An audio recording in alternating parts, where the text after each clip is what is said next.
Hello everyone, welcome back to your own channel Harpreet classes. जैसा कि आप जानते हैं कि आपका बोर्ड एग्जाम इंग्लिश का जो है वो 21 फेब को है। तो ये आपकी क्लास जो है रिवीजन क्लास रहने वाली है और इसमें आपको फर्स्ट फ्लाइट के सभी चैप्टर्स जो हैं वो कवर करा दिए जाएंगे इन शॉर्ट। तो आप वीडियो को एंड तक ज़रूर देखिएगा। हो सकता है वीडियो की लेंथ थोड़ी लंबी हो जाए, लॉन्ग हो जाए, लेकिन आपने वीडियो को एंड तक ज़रूर देखना है। इतना रिविजन आप कर लेंगे, that would be enough for you. Okay, आप बहुत अच्छा स्कोर कर लेंगे अपने एग्जाम्स में। तो चलिए स्टार्ट करते हैं चैप्टर नंबर 1 से, which is letter to God. तो लेटर टू गॉड में देखिए यहाँ पर करेक्टर वाइज भी जो इंपॉर्टेंट लाइंस है वो लिखी हुई है। तो first character is Lencho. Lencho कैसा है? He was a destitute farmer who had limited means of earning. Destitute का मतलब होता है पॉवर्टी स्ट्रिकन। ओके, काफी गरीब फार्मर था। Okay, and limited means of earning थे इसके पास। He was a hard working man who work like an ox. ठीक है, हार्ड वर्किंग मैन था, किसकी तरह मेहनत करता था? बिल्कुल ऑक्स की तरह। ठीक है, he had unwavering faith in God. Unwavering faith है उसका। देखिए यहाँ पर इंपॉर्टेंट वर्ड्स जो है ना वो अंडरलाइन किए गए हैं, यही इस बुक की खास बात है। तो आप जो है यहाँ स्क्रीनशॉट ले लीजिएगा। ये वर्ड्स को आप अपने अगर आंसर्स में लिख आएंगे तो आपकी स्कोरिंग काफी हद तक इंप्रूव हो सकती है बोर्ड एग्जाम्स में। ठीक है, तो इन वर्ड्स को आप अपने माइंड में सेट कर लीजिए। अनवेवरिंग फेथ का मतलब होता है कभी ना डगमगाने वाला फेथ। ठीक है, ऐसा उसका विश्वास था भगवान में। His immense faith gave him strength to face adversities. ये ही उसका जो फेथ था, इसने उसको ताकत दी क्या? फेस करने की एडवर्सिटीज, मतलब कि उसकी लाइफ में जो भी दुख दर्द थे उसको सहन करने की क्षमता इसी से आई, अपने विश्वास के कारण। ओके, नेक्स्ट जो है यहाँ पर कौन है? Next character that is post master. Post master कैसा है? He was kind hearted and charitable person. इन दोनों वर्ड्स का मीनिंग आप जानते होंगे। He was an open minded and had a positive outlook. वो ओपन माइंडेड है, खुले विचारों वाला है, उसका जो नजरिया है जिंदगी के towards that is positive. Okay, he decided to support Lencho financially. वो लेंचो की फाइनेंशियली उसको मदद करने में पैसों के रूप में सोचता है। ओके, अब चैप्टर इन डिटेल क्या होता है? Lencho anticipates a rich harvest. Anticipate का मतलब एक्सपेक्टेशन। तो लेंचो की एक्सपेक्टेशन थी उसका जो हार्वेस्ट है, मतलब कि काफी उसको जो हार्वेस्ट मतलब फसल को जब वो कटाई करेगा तो काफी उसको अच्छा हार्वेस्ट मिलेगा। तो Lencho was a hard working farmer who sustained his family by growing corn. ठीक है, तो हार्ड वर्किंग फार्मर था। सस्टेन मतलब अपनी फैमिली का पालन पोषण करना। किस तरीके से कर रहा था? Bye growing corn. Okay, it was nearing harvest time. तो हार्वेस्ट टाइम मतलब वही फसल की कटाई का समय बहुत पास था। And his fields needed rain. और उसकी फील्ड्स को किसकी जरूरत थी? बारिश की। He waited anxiously looking for science of rain in the sky. Okay, तो वो एंशियसली रेन के लिए जो था वो इंतजार कर रहा था। अब आगे क्या हुआ? The disastrous hailstorm. ओके, अब it started to rain heavily at supper time and Lencho was overjoyed. तो जब सपर टाइम हुआ तो बहुत तेज बारिश होनी शुरू हो गई और लेंचो बारिश को देखकर काफी क्या हो गया? खुश हो गया। He compare the raindrops to silver coins in expectation of a rich harvest. तो वो क्या करता है? वो कंपेयर करता है रेन ड्रॉप्स को किसके साथ? रिच हार्वेस्ट के साथ। ठीक है, सिल्वर कॉइन्स के साथ, सॉरी। वो रेन ड्रॉप्स को कंपेयर करता है सिल्वर कॉइन्स के साथ। क्यों? क्योंकि उसको ऐसा लग रहा था कि इससे उसको रिच हार्वेस्ट जो है, रिच हार्वेस्ट का मतलब कि कहने का मतलब उसकी अच्छी जो फसल जो है वो कटाई होगी, जब वो उसको सेल करेगा, ठीक है, तो बदले में उसको पैसे मिलेंगे। That is why he compared rain drops to silver coins. Okay, a cold wind change the rain into hailstones all of a sudden. और तो अब इतनी देर में ठंडी हवाएं चलने लगती हैं और जो उसकी रेन है वो किस में बदल जाती है? हेलस्टोन्स में बदल जाती है। ठीक है, जो ओले पड़ने लगते हैं, resulting in the destruction of his corn. ठीक है, और उसकी जो सारी जो कॉर्न फसल थी मक्की की, वो सारी डिस्ट्रॉय हो जाती है। ओके, अब यहाँ पर करेक्टर का मूड कैसा है हमारा? Happy, hopeful at the beginning. Starting में तो काफी हैप्पी था, होपफुल था, लेकिन astonished, dejected at the end. लेकिन बाद में वो एस्टोनिश मतलब काफी सरप्राइज रह गए देखकर कि जो रेन है वो किसमें बदल गई? हेलस्टोन्स में बदल गई। और डिजेक्टेड मतलब काफी मायूस हो गया वो। ओके, चलिए अब आगे देखते हैं नेक्स्ट क्या हुआ। Lencho's letter to God. अब यहाँ पर लेंचो क्या करता है? लेटर लिखता है गॉड को। ओके, थोड़ा सा जूम इन कर लेते हैं। ठीक है, तो लेंचो यहाँ क्या करता है? लेटर लिखता है गॉड को। A distressed and helpless Lencho turned to God for help. ठीक है, डिस्ट्रेस मतलब जो काफी मायूस है, ठीक है, हेल्पलेस है, वो गॉड की तरफ रुख करता है हेल्प पाने के लिए। Okay, he penned a letter to God. वो गॉड को लेटर लिखता है requesting 100 pesos. He put the letter in the post office mail box and addressed it to God. तो वो पोस्ट ऑफिस के मेल बॉक्स में लेटर अपनी drop कराता है। ठीक है, जो लेटर उसने किसको लिखी है? गॉड को लिखी है। The reaction of Lencho's letter. The postman broke out laughing on seeing the letter addressed to God. जो सबसे पहले पोस्टमैन है उसकी हंसी छूट जाती है ऐसी लेटर देखकर जो गॉड को लिखी गई थी। It was a source of amusement to all who worked there. Source of amusement मतलब सब हंसी का एक पात्र बन जाता है लेंचो वो लेटर, ठीक है, जो लेंचो के द्वारा लिखी गई थी। सब मजाक बनाने लगते हैं। The post master laughed at first. तो पोस्ट मास्टर भी पहले हंसता है but he was also amazed bye Lencho's faith in God. Amaze मतलब सरप्राइज, लेकिन वो लेंचो का इतना फर्म फेथ देखकर गॉड में काफी सरप्राइज हो जाता है। He decided to open the letter and write a reply to Lencho. तो वो सोचता है कि चलो इस लेटर को खोलते हैं और लेंचो को इस लेटर का रिप्लाई देते हैं। तो करेक्टर का यहाँ पर मूड क्या है, पोस्ट ऑफिस एम्प्लॉयज कैसे नजर आ रहे हैं, काफी शॉक्ड नजर आ रहे हैं। और पोस्ट मास्टर क्या है, अमेज्ड। अमेज्ड मतलब surprised. Okay, the postmaster idea. The postmaster was initially shocked to see the reply. तो पोस्ट मास्टर जो है was initially shock to see reply. He was determine to help Lencho and decided to raise a fund. तो वो Lencho को क्या करता है, मदद करने की सोचता है और वो फंड उसके लिए कलेक्ट करता है। As a charitable gesture he approached his friends, family and coworkers for assistance. तो वो सबकी मदद लेता है, अपने फ्रेंड्स की, फैमिली की, को वर्कर्स की, ठीक है, donating a portion of his pay. और वो अपनी भी जो सैलरी है उसका भी कुछ पोर्शन जो है वो डोनेट करता है। ही manage to gather 70 pesos। 70 pesos जो है वो जोड़ लेता है, जुटा लेता है, which he placed in an envelope address to Lencho and kind God. जिनको वो एक एनवलप में डाल देता है और उस लेटर के बाद एक अक्षर में सिग्नेचर कर देता है गॉड। ओके, अब आगे क्या होता है, Lencho's reaction to letter from God. अब लेंचो का क्या रिएक्शन होता है, the next Sunday Lencho went to the post office to check if he had received a letter from God. अब नेक्स्ट संडे लेंचो जो है, संडे जो है वो लेंचो जाता है, ठीक है, पोस्ट ऑफिस ये देखने के लिए कि क्या उसका गॉड की तरफ से रिप्लाई आया। When the postman handed him the envelope, he was not at all surprised। जब पोस्टमैन उसको लेटर देता है तो वो बिल्कुल भी सरप्राइज नहीं होता है, ठीक है, इतना उसका फर्म फेथ था। But he got annoyed when he found that there were only 70 pesos in it. लेकिन 70 पैसों देखकर वो काफी ज्यादा अनॉयड मतलब निराश हो जाता है। He was convince that God can not make a mistake. उसको यही होता है माइंड में कि गॉड गलती नहीं कर सकते, मैंने तो गॉड से 100 pesos मांगे थे। He reasoned that someone must have stolen some of it from the post office staff। तो वो यही सोचता है कि उसके जो भगवान ने तो पूरे पैसे ही भेजे होंगे, तो पोस्ट ऑफिस स्टाफ में से किसी ने थोड़ा सा जो अमाउंट है वो चुरा लिया है। He wrote a second letter to God asking him to send the rest of the money as well because he needed it। तो वो सेकंड लेटर लिखता है गॉड को जिसमें वो यही लिखता है कि मेरे को बाकी का भी रिमेनिंग अमाउंट जो है 30 पैसों वो भेज दो, 30 पैसों। क्यों, क्योंकि मुझे वो चाहिए। He awarded God not to deliver it by mail. वो गॉड को ये भी बोलता है कि इस बार मुझे मेल के थ्रू आप पैसे मत भिजवाना। Calling post office workers a bunch of crooks. तो पोस्ट ऑफिस वर्कर्स को क्या बताता है, बंच ऑफ क्रूक्स मतलब ठगों की मंडली बताता है। तो यहाँ पर करेक्टर्स के मूड कैसे हैं, इरिटेटेड, डिजेक्टेड, रेज्ड, ठीक है, मतलब कि जो पोस्ट ऑफिस एम्प्लॉयज हैं वो कैसा फील कर रहे हैं, इरिटेटेड फील कर रहे हैं, डिजेक्टेड एंड रेज्ड, गुस्सा भी आ रहा है उनको। ओके, अब आगे क्या होता है, चलिए आगे देखते हैं। हाँ, तो यहाँ पर हमारा ये चैप्टर कंप्लीट हो गया। तो यहाँ पर सिग्निफिकेंट मॉरल क्या हुआ इस चैप्टर का ये देख लेते हैं। Unshakeable faith in God ultimately leads to divine assistance. ठीक है, अगर आपका गॉड पर अंधविश्वास रहता है, अनशेकेबल फेथ रहता है जिसको कोई डगमगा नहीं सकता, ठीक है, तो उससे आपकी डिवाइन असिस्टेंस तो होती है। कहने का मतलब परमात्मा खुद आते हैं आपकी मदद के लिए। Showcasing the profound impact of unwavering belief. A strong belief in God gets a person closer to God. ठीक है, जितना स्ट्रॉन्ग विश्वास होगा वो पर्सन गॉड के उतने ही पास होगा। But a blind faith in him gets the person away from mankind. लेकिन अगर आप अंधविश्वास करोगे भगवान में तो आप ह्यूमैनिटी से, मैनकाइंड से दूर हो जाओगे। ओके, तो कहीं ना कहीं लेंचो के साथ भी ऐसा हुआ।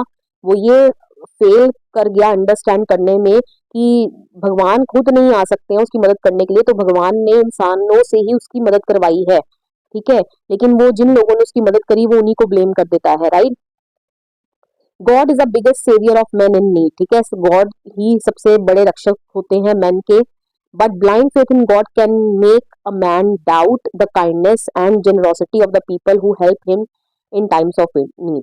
ठीक है, लेकिन यही जो ब्लाइंड फेथ है भगवान पर, ये मैन को डाउट कर देता है। मतलब कि मैन जो है वो इंसान इंसानों की अच्छाई और जेनरसिटी को डाउट करता है। राइट, जैसा कि यहाँ पर लेंचो ने डाउट करा पोस्टमैन की या पोस्ट मास्टर की काइंडनेस और जेनरसिटी को, क्या करा, डाउट किया। Okay, the acknowledgement of selfless act of kindness whether or not reciprocated, contributes to the sustenance of the human spirit. Okay, तो ये सारे आपके वैसे ऊपर के 3 लिख दोगे, ये ही काफी है आपके मॉरल। चलिए अब आगे बढ़ते हैं नेक्स्ट चैप्टर की ओर। नेक्स्ट चैप्टर इज, आपको फोटो देखकर पता चल ही गया होगा, नेक्स्ट चैप्टर है जो हमारा, that is a long walk to freedom. ठीक है, Nelson Mandela a long walk to freedom. तो चलिए यहाँ पर क्या है, नेल्सन मंडेला के बारे में देखिए, यहाँ पर लिखा गया है, क्या है ये, ही fearlessly fought against the oppressive apartheid regime in South Africa। ठीक है, अपार्थाइड रिजीम तो आपको पता ही है, डिस्क्रिमिनेशन जब किया जाता है on the basis of colour, ठीक है, सेक्स। तो यहाँ पर जो नेल्सन मंडेला है, इन्होंने इस ऑप्रेसिव सिस्टम के अगेंस्ट फाइट किया, ठीक है, जो कि कहाँ प्रेवलेंट था, साउथ अफ्रीका में। ही was a courageous person and a determined leader of African national Congress. ठीक है, तो करेजियस पर्सन थे, काफी डिटर्मिन्ड लीडर थे, मतलब कि जो चीज ठान ली, ठीक है, अगर फ्रीडम ठान ली साउथ अफ्रीका के लिए तो उन्होंने उसको पाकर ही सांस लिया। Okay, Mandela's resilience was evident in his ability to endure long periods of imprisonment without losing sight of his goals। ठीक है, रेजिलियंस मतलब वही आपका दृढ़ निश्चय होना। ठीक है, ये इस चीज का गवाह है कि उनके अंदर क्या एबिलिटी थी, to endure long periods of imprisonment. उन्होंने इतना लंबा समय प्रिजन में बिता दिया, लेकिन प्रिजन में इतना लंबा समय बिताने के बाद भी उनका जो गोल्स थे, जो लक्ष्य थे, वो कहीं नहीं खोए। कहने का मतलब जो उनका दृढ़ निश्चय था वो वहीं का वही रहा। ओके, डगमगाए नहीं, कहने का मतलब। His love for people and their freedom got him admiration all over the world. तो उनका जो उनके लोगों के प्रति प्यार था, ठीक है, जो फ्रीडम वो पाना चाहते थे अपने लोगों के लिए, उन उसी चीज ने उनको पूरे वर्ल्ड में क्या दिलाई, एडमायरेशन, मतलब कि पूरे ऑल ओवर द वर्ल्ड उनको इस चीज के लिए तारीफ उनकी की गई। ओके, चलो अब देख लेते हैं chapter in detail. Mandela becomes the president of south Africa. तो ये कब होता है, मई 10 1994 mark the inauguration of south Africa's newly elected democratic government. Okay, तो यहाँ पर क्या है, न्यूली इलेक्टेड डेमोक्रेटिक गवर्नमेंट जो है स्थापित होती है साउथ अफ्रीका में। थोड़ा सा जूम कर लेते हैं यहाँ पे। Nelson Mandela was sworn in as the country's first black ever president। Nelson Mandela जो है वो शपथ लेते हैं, इस कंट्री के फर्स्ट एवर ब्लैक प्रेसिडेंट वो बनते हैं। He was accompanied by his daughter ज़नानी on this occasion। तो इस ओकेजन पर कौन है उनके साथ, उनकी डॉटर है Zenani. The sandstone amphitheatre formed by the Union Buildings in Pretoria was the venue। ठीक है, तो यहाँ पर ये जो इनोग्रेशन सेरेमनी है जो है वो हो रही है। ओके, इसको याद कर लेना आप, क्या कहाँ पर, union building in Pretoria. Okay, on the podium, Mr. De Klerk was first sworn in as second deputy president, then Thabo Mbeki was sworn in as first deputy president। Okay, तो ये आपने नाम याद कर लेने हैं। मिस्टर डी क्लर्क ने शपथ ली किसकी, सेकंड डेप्टी प्रेसिडेंट की। थैबो मैबकी ने शपथ ली फर्स्ट डेप्टी प्रेसिडेंट की। ओके, अब मंडेलास इनॉग्रल स्पीच। ओके, अब मंडेला अपनी इनॉग्रल स्पीच में क्या बोलते हैं, refer to the demolished apartheid system as an extraordinary human disaster. तो जो ये अपार्थाइड रिजीम वहां पर प्रेवलेंट था, तो ये इसको क्या बोलते हैं, डिमोलिश मतलब अब तो गिर गया है, ठीक है, अब तो अपार्थाइड नहीं एग्जिस्ट करता, लेकिन वो उसको क्या बोलते हैं, एक्स्ट्राऑर्डिनरी ह्यूमन डिजास्टर कहकर एड्रेस करते हैं। Promised he would create a society in which all people would be proud. वो बोलते हैं कि ऐसी सोसाइटी का स्थापित की जाएगी साउथ अफ्रीका में जिस पर सब लोग क्या करेंगे, गर्व करेंगे। Thank the dignitaries that had assembled from all across the world. जितने भी डिग्नेटरीज मतलब जितने भी लोग बाकी कंट्रीज से आए हैं, ठीक है, गेस्ट बनकर, तो वो उन सबका धन्यवाद देते हैं। Promise to free South Africa from the shackles of poverty, suffering, deprivation and discrimination. तो प्रॉमिस करते हैं कि वो साउथ अफ्रीका को इन सब चीजों से क्या कराएंगे, आजाद करवाएंगे। ठीक है, was ecstatic about putting an end to apartheid and called it a glorious human achievement। ठीक है, एक्सटैटिक मतलब काफी खुश होना, ठीक है, वो काफी खुश हो रहे हैं इस चीज पर कि अपार्थाइड पर क्या लग गया है, एंड हो गया है, ठीक है, अपार्थाइड बिल्कुल खत्म हो गया है, और इसको क्या बोलते हैं, ग्लोरियस ह्यूमन अचीवमेंट। तो यहाँ पर करेक्टर का मूड क्या है हमारे, एक्सटैटिक, ठीक है, ये वर्ड याद कर लेना, ठीक है, खुश होने को बोलते हैं extremely happy, determined and proud है। ओके, चलिए अब आगे बढ़ते हैं। नेक्स्ट आगे क्या होता है, military's exhibition of loyalty to newly formed government। Mandela was saluted by generals of the military which symbolized their loyalty to him and his government। तो मिलिट्री के जो लोग हैं वो उसको क्या कर रहे हैं, सल्यूट कर रहे हैं नेल्सन मंडेला को, Mandela was shown support by the armed forces with an impressive display of jets, helicopters and troops carriers. Okay, तो मंडेला को पूरी सपोर्ट दिखाई जा रही है क्योंकि जितने भी आर्म्ड फोर्सेस हैं उन्होंने एक इम्प्रेसिव डिस्प्ले दिखाया जेट्स का, हेलीकॉप्टर्स का, ठीक है, ट्रूप्स जो हैं वो मार्च करते हुए आ रहे हैं। This reminded him that just a few years ago they would have arrested me instead of saluting. अब उनको देखकर ये चीज याद आ जाती है कि अभी कुछ टाइम पहले यही सब लोग उनको क्या कर रहे थे, अरेस्ट कर रहे थे instead of saluting. The newborn unity was perfectly summarised by the signing of two national anthems. तो ये जो न्यू बॉर्न अभी अभी जो नई जन्मी यूनिटी है, एकता है, ठीक है, इसको उन्होंने समराइज किया बाय साइनिंग, ठीक है, टू नेशनल एंथम्स। ठीक है, तो दो नेशनल एंथम्स जो थे वो वहां पर साइन किए गए। The white sang Nkosi Sikelel and the black sang Die Stem. Okay, तो दोनों का ही जो नेशनल एंथम है वो वहां पर गाया गया। Finally a chevron of Impala jets left a smoke trail of the black, red, green, blue and gold of the new South African flag. Okay, तो यहाँ पर यही है, जितने भी जेट्स, जैसे हमारे यहाँ पर इंडिपेंडेंस डे पर क्या हुआ था, अभी रिपब्लिक डे पर, सॉरी, रिपब्लिक डे पर क्या हुआ था, आपने देखा होगा इंडिया गेट पर जो ऊपर जेट्स जाते हैं और ट्राई कलर फॉर्मेशन करते हैं फ्लैग का, तो सेम यहाँ पर वही बताया जा रहा है। ओके, अब apartheid in South Africa. The system of apartheid was born in South Africa in the first decade of 20th century. कब आया था ये सिस्टम? First decade of 20th century. Okay, the white skinned people had patched up their differences and introduced a system of racial domination against the black skinned countrymen। ठीक है, जो white skinned लोगों ने क्या किया, एक नया ही सिस्टम जो है of racial domination against black skinned people जो है वो इरेक्ट कर लिया। Okay, this form the basis of one of the harshest most inhumane societies the world has known. ठीक है, इससे क्या हुआ, वर्ल्ड की सबसे हार्शेस्ट इनह्यूमेन सोसाइटी का जन्म हुआ। ठीक है, Mandela experienced a profound feeling of historical significance seeing that this system had been permanently abolished. ठीक है, उनको बड़ी ही अच्छी फीलिंग आ रही है, क्यों? क्योंकि अब ये जो सिस्टम है परमानेंटली क्या कर दिया गया है, अबॉलिश कर दिया गया है। ओके, नेक्स्ट क्या होता है, Mandela's remembers the freedom fighters sacrifices. अब मंडेला यहाँ पर जितने भी फ्रीडम फाइटर्स हैं उनके जो सेक्रीफाइसेस हैं उनको क्या कर रहे हैं, याद कर रहे हैं। Mandela remembered the innumerable patriots who gave their lives in the struggle against apartheid। ठीक है, कितने सारे जो फ्रीडम फाइटर्स थे उन्होंने अपनी जानें गंवाई, ठीक है, in the struggle against apartheid. Okay, अब आगे वो क्या बोलते हैं, he believed that he was the sum of all those people who had fought for the country freedom। तो बोल रहे हैं कि मैं जो हूँ, मैं इन सब लोगों की वजह से ही हूँ जो मैं आज यहाँ पर आप लोग इतनी बड़ी गैदरिंग को एड्रेस कर रहा हूँ। He was saddened because he could not thank them। क्यों? क्योंकि वो लोग मर चुके हैं, ठीक है, उन्होंने अपने सेक्रीफाइसेस कर दिए हैं। They thought him that courage was not the absence of fear but the ability to overcome it। तो यहाँ पर वो क्या बोलते हैं कि करेज जो है वो एब्सेंस ऑफ फियर नहीं है but ability to overcome it. जब आप डर के ऊपर जीत पा लेते हो, that is the real courage. Okay, अब he also talks about the twin obligation of a man. ठीक है, तो ट्विन ऑब्लिगेशन ऑफ मैन, ये पार्ट आप स्किप कर सकते हो, ये वाला पार्ट जो मिलिट्री एग्जीबिशन का ये इतना इंपॉर्टेंट नहीं है, लेकिन ये सब बाकी चीजें आप ध्यान रखना। ट्विन ऑब्लिगेशन के बारे में वो बात करते हैं और ट्विन ऑब्लिगेशन के बारे में वो क्या बोलते हैं, Mandela believe that man had twin obligation, first to his family and secondly to his community and country. ठीक है, कर्तव्य मतलब एक इंसान का कर्तव्य होता है अपने परिवार की तरफ और दूसरा अपने लोगों के कंट्री, अपने देश के प्रति और देश में रहने वाले लोगों के प्रति। Under a civil society, people were allowed to fulfill these obligations of looking after their family, community and country. But Mandela was imprisoned by the apartheid government for trying to fulfill his duty to his country। लेकिन Mandela को क्या बोल रहे हैं कि jail में डाल दिया गया मुझे जब मैंने अपने इन कर्तव्यों को निभाने की कोशिश करी। He was punished for behaving like a human being।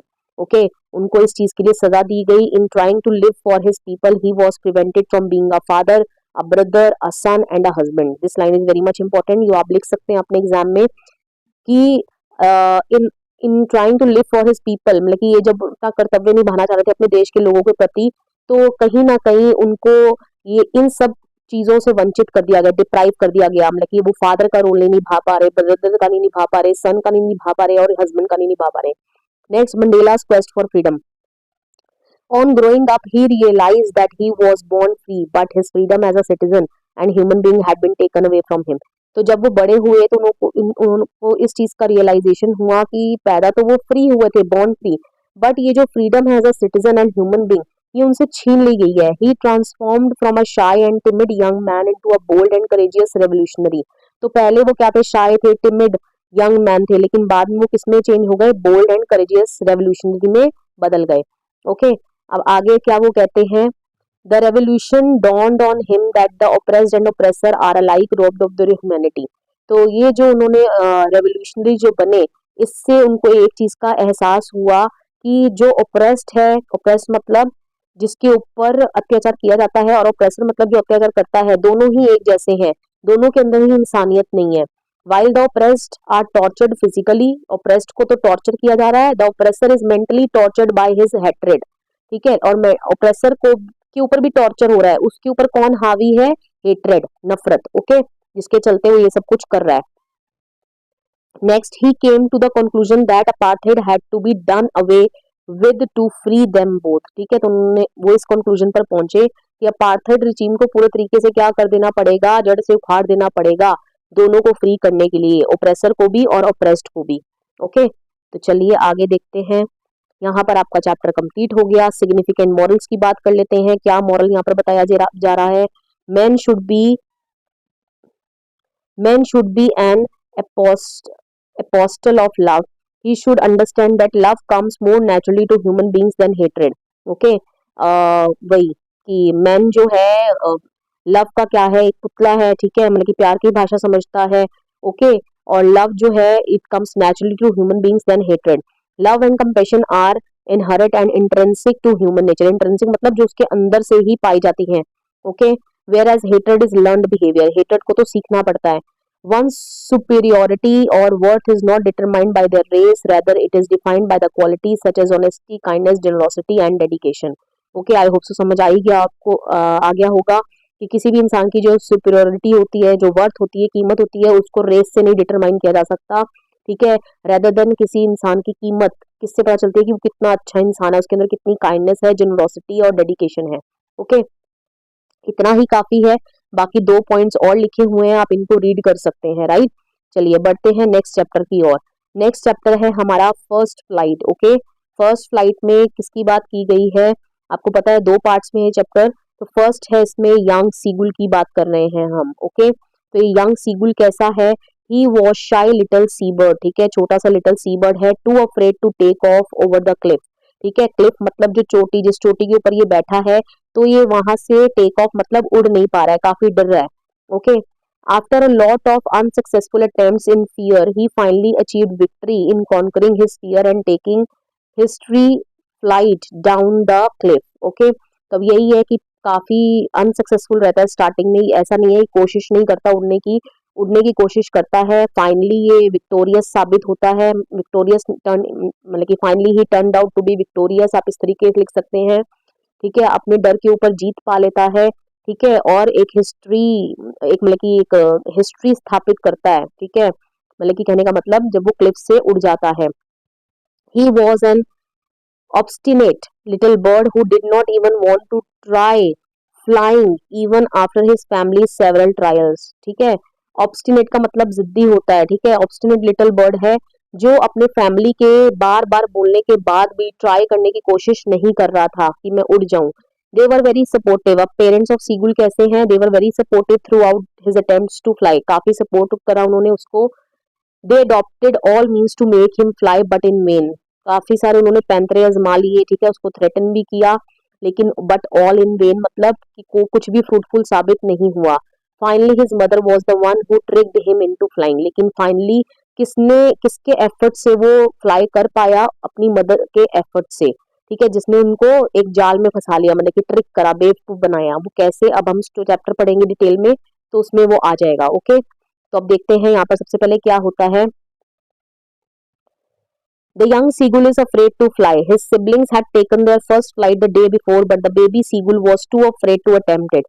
मतलब कि उसके जो सिबलिंग्स है वो उड़ चुके हैं एक दिन पहले ही, लेकिन ये जो बेबी सीगुल है ये भी बड़ा अफ्रेड है, डरा हुआ है। ठीक है, मतलब कि नहीं उड़ पा रहा है।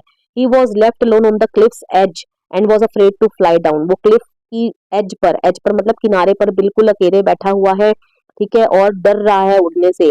Attempted to run forward to the brink of the ledge, flapped his wing and flew but to no avail, कहने का मतलब वो ब्रिंक मतलब बिल्कुल किनारे तक आता है, ठीक है, अपने विंग्स को फ्लैप करता है, ठीक है, और लेकिन कोई फायदा नहीं होता, डर के मारे फिर पीछे भाग जाता है। The sight of the sea made him run back to the hole where he slept at night, तो ये मैं आपको बता चुकी हूँ। His father and mother upbraided him, ठीक है, अपब्रेडेड का मीनिंग क्या होता है?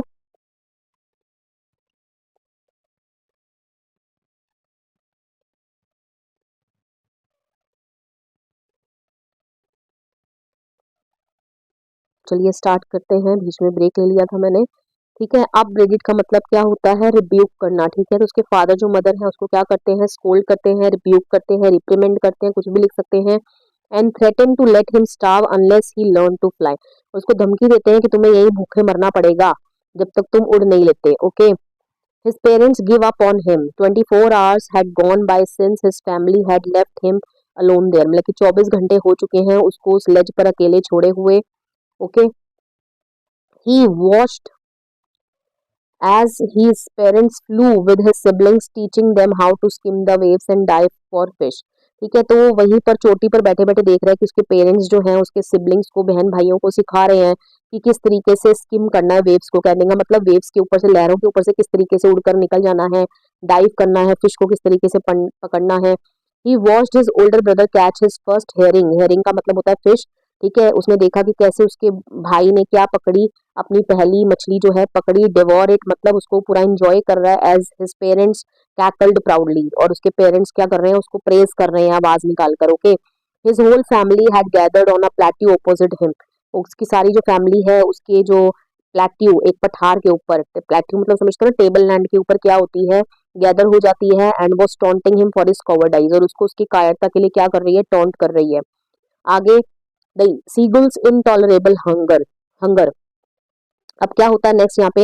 ही felt the heat of the blazing sun because he had not, देखिए मैं यहाँ पर ना नहीं कर पाऊंगी इसको अंडरलाइन, क्योंकि जब मैं यहाँ कर रही हूँ तो यहाँ ये क्रॉस साइन आ रहा है, ओके। अगर मैं क्रॉस कर देती हूँ मैं, तो यहाँ पर मैं नहीं लिख सकती, मार्क कर सकती, लेकिन रीडिंग मैं यहाँ कर रही हूँ।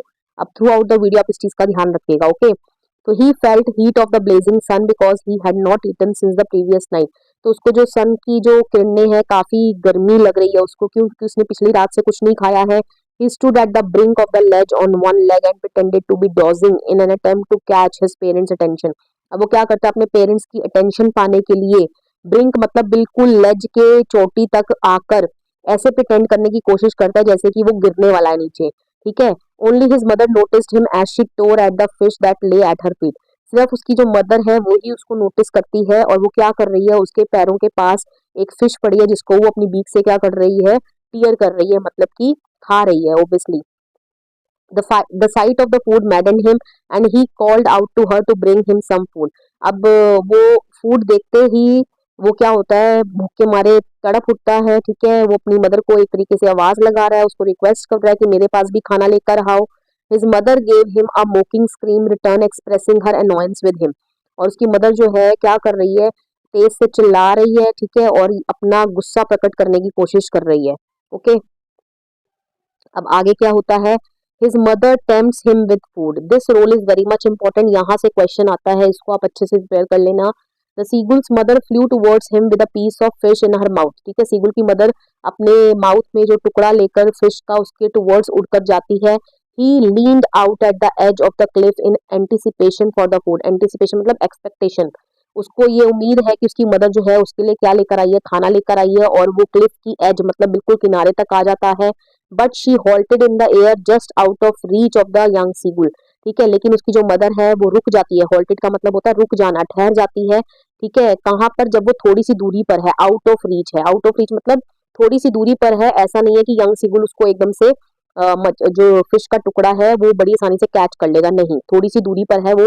Surprise at her behaviour but maddened with hunger he dive for the fish in her beak, अपने मदर के बिहेवियर को समझ नहीं पा रहा, ठीक है, लेकिन वो भूख जो है, भूख के मारे वो पागल भी हो रहा है, तो वो डाइव कर जाता है, कहने का मतलब छलांग लगा देता है उस फिश के टुकड़े को पकड़ने के लिए। He fail to grab hold of it, ठीक है, वो अपने आप को संभाल नहीं पाता है, and fell down the Cliff with a loud scream, और वो क्लिफ से क्या करता है? नीचे गिर जाता है, और बहुत तेज से क्या करता है? चिल्लाता है। आगे क्या हुआ? The seagull makes his first flight, Instinctively, his wings spread outwards and he felt the tip of his wings cutting through the air. ठीक है, तो कहने का मतलब अब उसके जो पंख हैं वो बाहर की तरफ को खुल जाते हैं। ठीक है, अब वो उड़ पा रहा है और जो हवा है अपने विंग्स, मतलब कि उसके जो विंग्स हैं वो कट कर कर जा रहे हैं एयर को आगे, वो फील कर पा रहा है एयर को। He was no longer terrified and was now floating steadily downward and forth. Okay, अब वो बिल्कुल भी डर नहीं रहा है। ठीक है, फ्लोट कर रहा है वो। He flapped his wings once and soared upward as his family flew around him as if they were congratulating him. तो उस कहने का मतलब सभी लोग जो हैं उसके फैमिली मेंबर्स उसके आसपास हैं, अपनी आवाज निकाल रहे हैं, उसको कॉन्ग्रेचुलेट कर रहे हैं। He completely forgot that he had not always been able to fly and commended himself to dive and soar and curve shaking shrilly. Okay, तो वो भूल जाता है बिल्कुल कि कभी ऐसा भी था कि वो नहीं जो है डर रहा था फ्लाई करने से। ओके, और अब वो सब कुछ कर रहा है, डाइव भी कर रहा है, सोर कर रहा है, कर्व कर रहा है, शिक कर रहा है श्रीली। ओके, तो यहाँ पर कैरेक्टर के मूड कैसा है? एंशियस, फेंट हार्टेड। स्टार्टिंग में क्या था? काफी एंशियस था। फेंट हार्टेड मतलब कि दबे दिल का था। ठीक है, डर रहा था।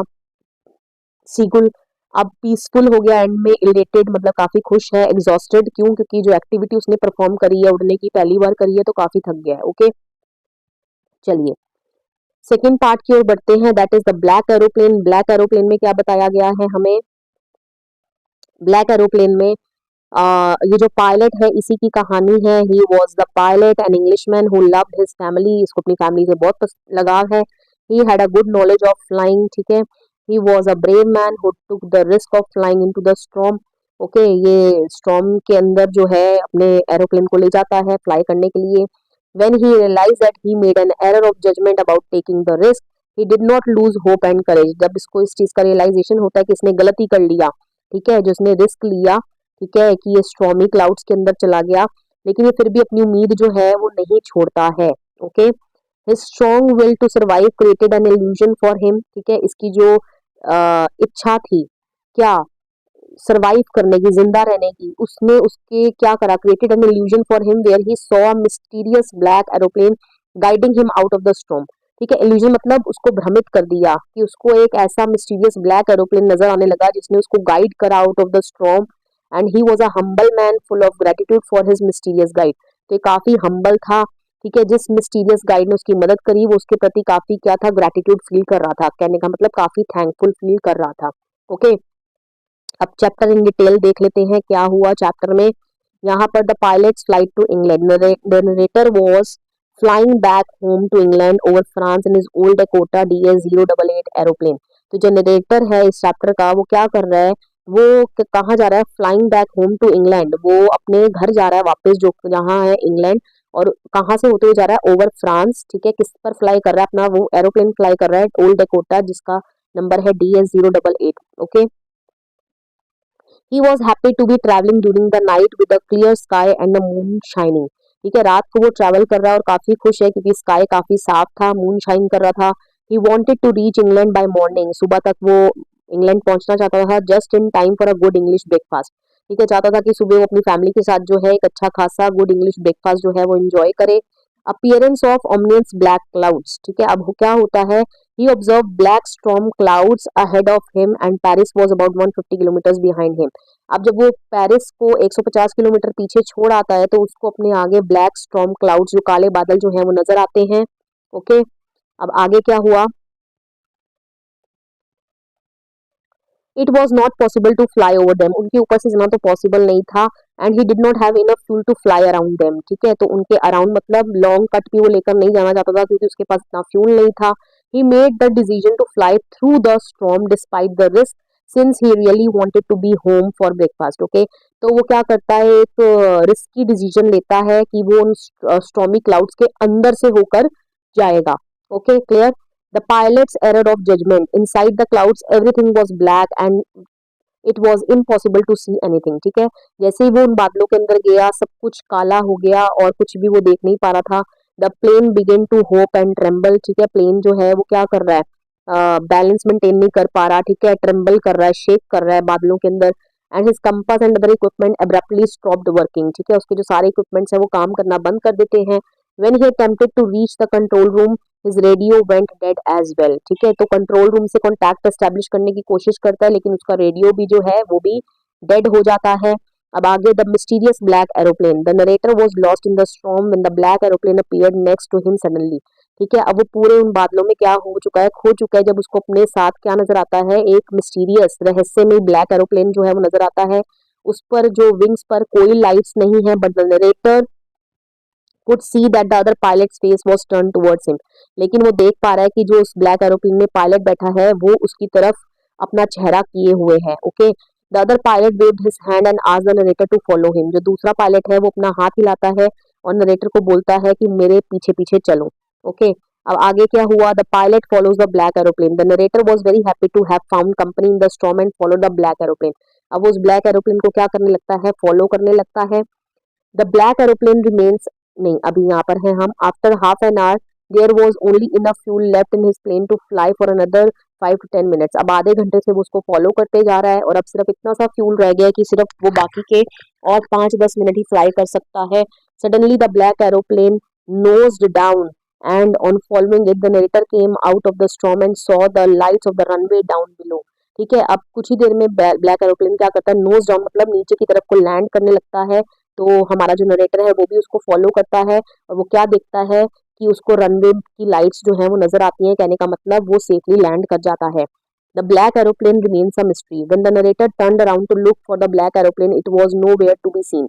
ओके, जब वो पीछे मुड़कर देखता है कि चलो मैं ब्लैक एरोप्लेन को देखूं, उसके पायलट को थैंक करूं, तो वो देखता है कि वहां पर उसको कुछ भी नजर नहीं आ रहा। ही landed on the runway and asked the officer at the control tower who the other pilot was. तो वो कंट्रोल रूम जाता है और लेडी से पूछता है कि ये जो दूसरा पायलट था कौन था। The officer told him that his plane was the only one showing on her radar. तो जो ऑफिसर होती है, वो लेडी होती है, वो क्या बताती है कि आज तो रेडार पर सिर्फ उसी का प्लेन जो था वो ट्रैक वो कर पा रही थी। There was no other plane flying through the storm, और कोई दूसरा प्लेन था ही नहीं। ओके, और इसी के साथ आपका जो चैप्टर है वो एंड हो जाता है। तो मॉरल यहाँ पर क्या है, मॉरल यही है कि self reliance is very important for a child. ठीक है, अपने ऊपर यकीन रखना, ठीक है, वो क्या है, काफी ज्यादा क्या होता है, इंपॉर्टेंट होता है। Parents should always teach their children to face all the challenges of life themselves. ठीक है, पेरेंट्स को अपने बच्चों को सिखाना चाहिए कि जो भी लाइफ में चैलेंजेस आए उनको क्या करें, फेस करें। Okay, courage is a weapon that helps one during the most difficult times of life. ठीक है, hope and faith provide the right guidance for exercising bravery in face of hardship, one should never give up. ठीक है, तो इसमें से जो भी आपको इजी लगे आप अपने दिमाग में यूज कर, मतलब कि सेटअप कर लेना, अपने माइंड में बिठा लेना और एग्जाम में लिख देना।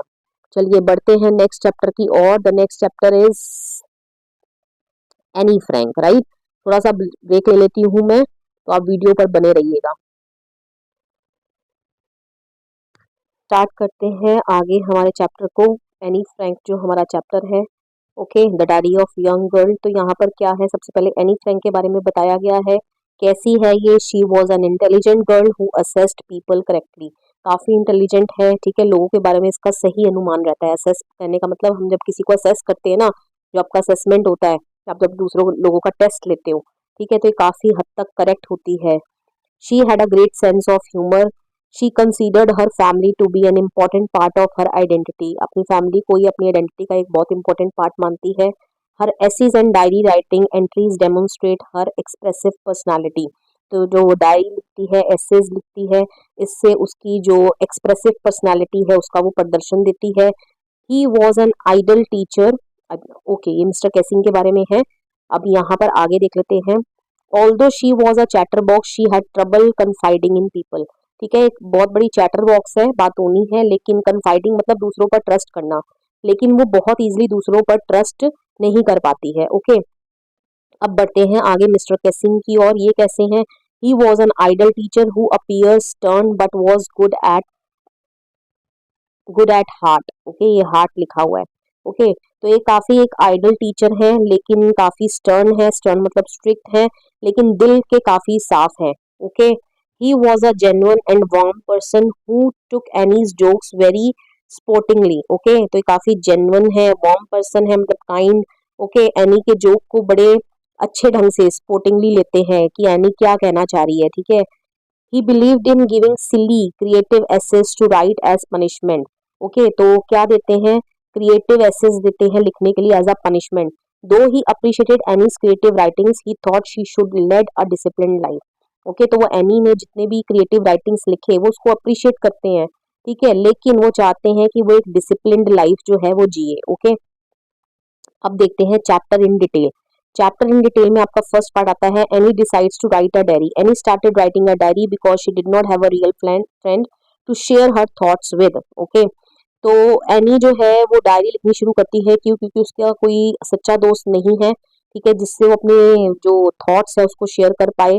She had a loving family and a close group of friends with whom she like to have fun and talk about ordinary things. ठीक है, तो उसकी एक लविंग फैमिली है, क्लोज ग्रुप ऑफ फ्रेंड्स हैं जिसके साथ वो मजा करना पसंद करती है, ठीक है, ऑर्डिनरी चीजों के बारे में बात करना पसंद करती है।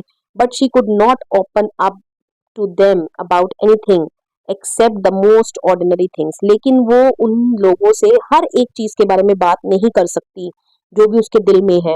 Okay. She thus decides to write down her ideas in a diary that she would call kitty.